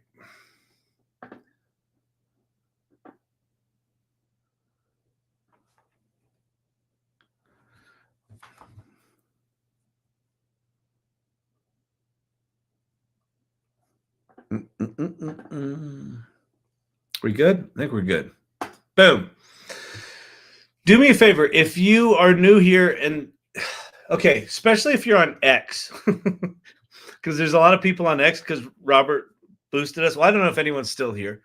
I can tell who's been here. I don't know how many people are actually still here. If you're still here, fucking far out. Welcome to Friday Night Date Night. Do me a favor.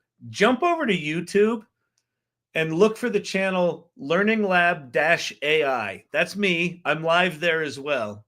But go subscribe over there. I'm trying to get to 1,000 subscribers before TikTok gets obliterated, which is 29 days away.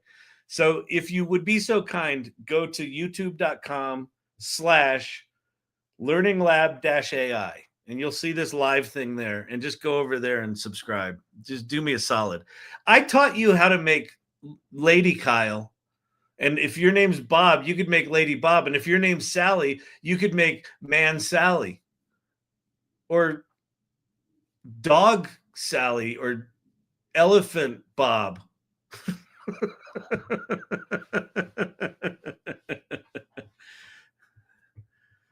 Who would have been nice to tag in that tweet?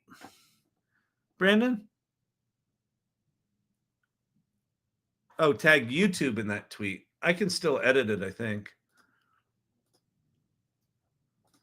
Edit. Heads up. Let's see.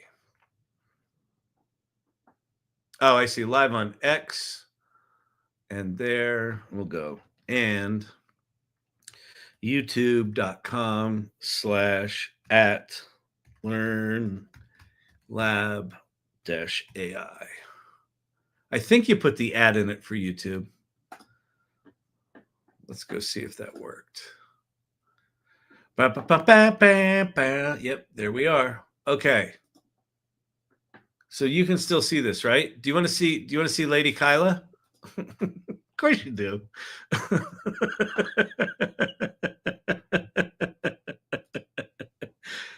Well, I'm sure he'll show up.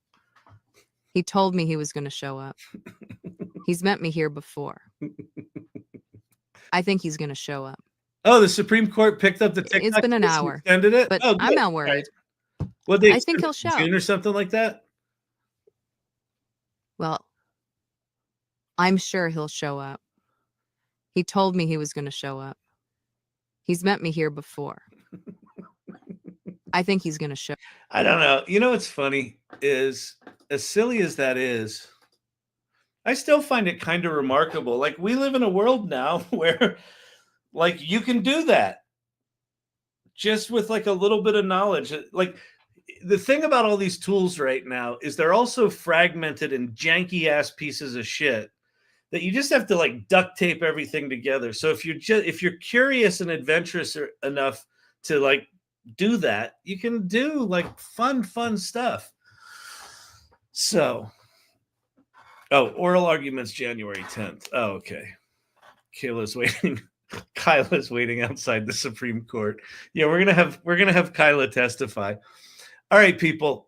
Listen, it's getting late. So if you want weekend homework, there's a couple of things. If you haven't signed up for AI Festivus, go do that right now. AIFestivus.com. Oops, wrong screen share. Hang on, people. I'm getting it together. Yeah, that's a good idea, Brandon. Go to AIFestivus.com. Sign up right now. You're like, what am I signing up for? I'm not just giving you my email. So Ann Murphy, who was on here earlier, I don't know if she's still on, but Ann Murphy and I last year put on a thing called GPT for Good, where we did a 24-hour GPT build-a-thon. This year, we've gotten back together and we're doing AI Festivus. And what it is it's 2 days of 12 hours a day, back-to-back workshops. 24 hours of workshops for free. 34 different people, 3 panels. The rest are workshops, 34 people. Like, starts at 9 a.m. Pacific and goes to like 8 or 9 at night, 2 days in a row. All right? Don't forget Gen FM. Oh, what about it? We went and looked at it. All right, so go sign up for that. Go sign up for the Salon, the salon.ai. Here, hang on. Let me give you that in a visual, because I know we're all visual learners here. We understand. We're neurospicy. We understand how the brains work. All right? Go join that community. Now, what? Hang on. Weekend homework. Either sign up for Project Odyssey.ai, the filmmaking contest, and go get yourself some free month-long subscriptions to a bunch of these media things that are normally really expensive. Or go to Pika.art and take advantage of the fact that you can make as many videos as you want through Sunday. So all day tomorrow, today's Friday, all day tomorrow, all day Sunday. And then next Friday, Festivus starts. All right. Okay. Christmas schedule next week. Next week is, hold please. The 25th is Wednesday. So I'll be here Monday.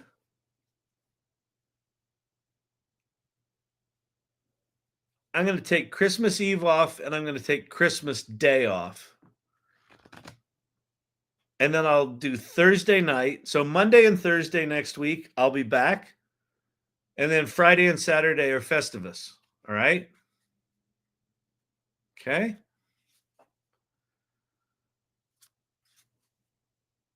Monday and Thursday. So Monday, off, Thursday, and then Friday's Festivus. Good Lord. That was a lot tonight. Did you have fun? Was this fun? Did you have a good time? Is anyone still here? Bueller? Oh, you want me to put on the pink bow again? I'll do that. I like the pink bow. Wait. I can never center the pink bow because the video's backwards. I always move it the wrong way. Is Ulu on here? Am I wearing it right? What is Festivus? Go to AIFestivus.com. Larry Long. AIFestivus.com. Register. It's free. It's 2 full days. Not full days. It's 2 12-hour days of free workshops on AI. Some people are teaching business stuff. Some people are teaching like tech building stuff, creative stuff, video stuff, image stuff, writing stuff, panels about business. It's 34 different people from 4 different communities that are basically just volunteering their time in between Christmas and New Year's to teach the world. I'd like to teach the world of how to use artificial intelligence and machine learning and ChatGPT in perfect harmony. You know that song? That's what AI Festivus is. It's going to be fantastic. Bob, tell them what they've won. Well, they haven't won anything. It's not really a game show, but Might be nice to learn something. Oh no, that's not true. There are 5 $1,200 workshops that have been gifted to the AI Festivus thing. We got to figure out how we're going to give those out. 5 lucky winners are going to win a $1,200 workshop. But quite frankly, $1,200 workshop for 24 hours of learning, like 34 different people teaching you shit. We should be charging $150 for this, $600 for this. It's free. Why? Because we know how to make good financial decisions.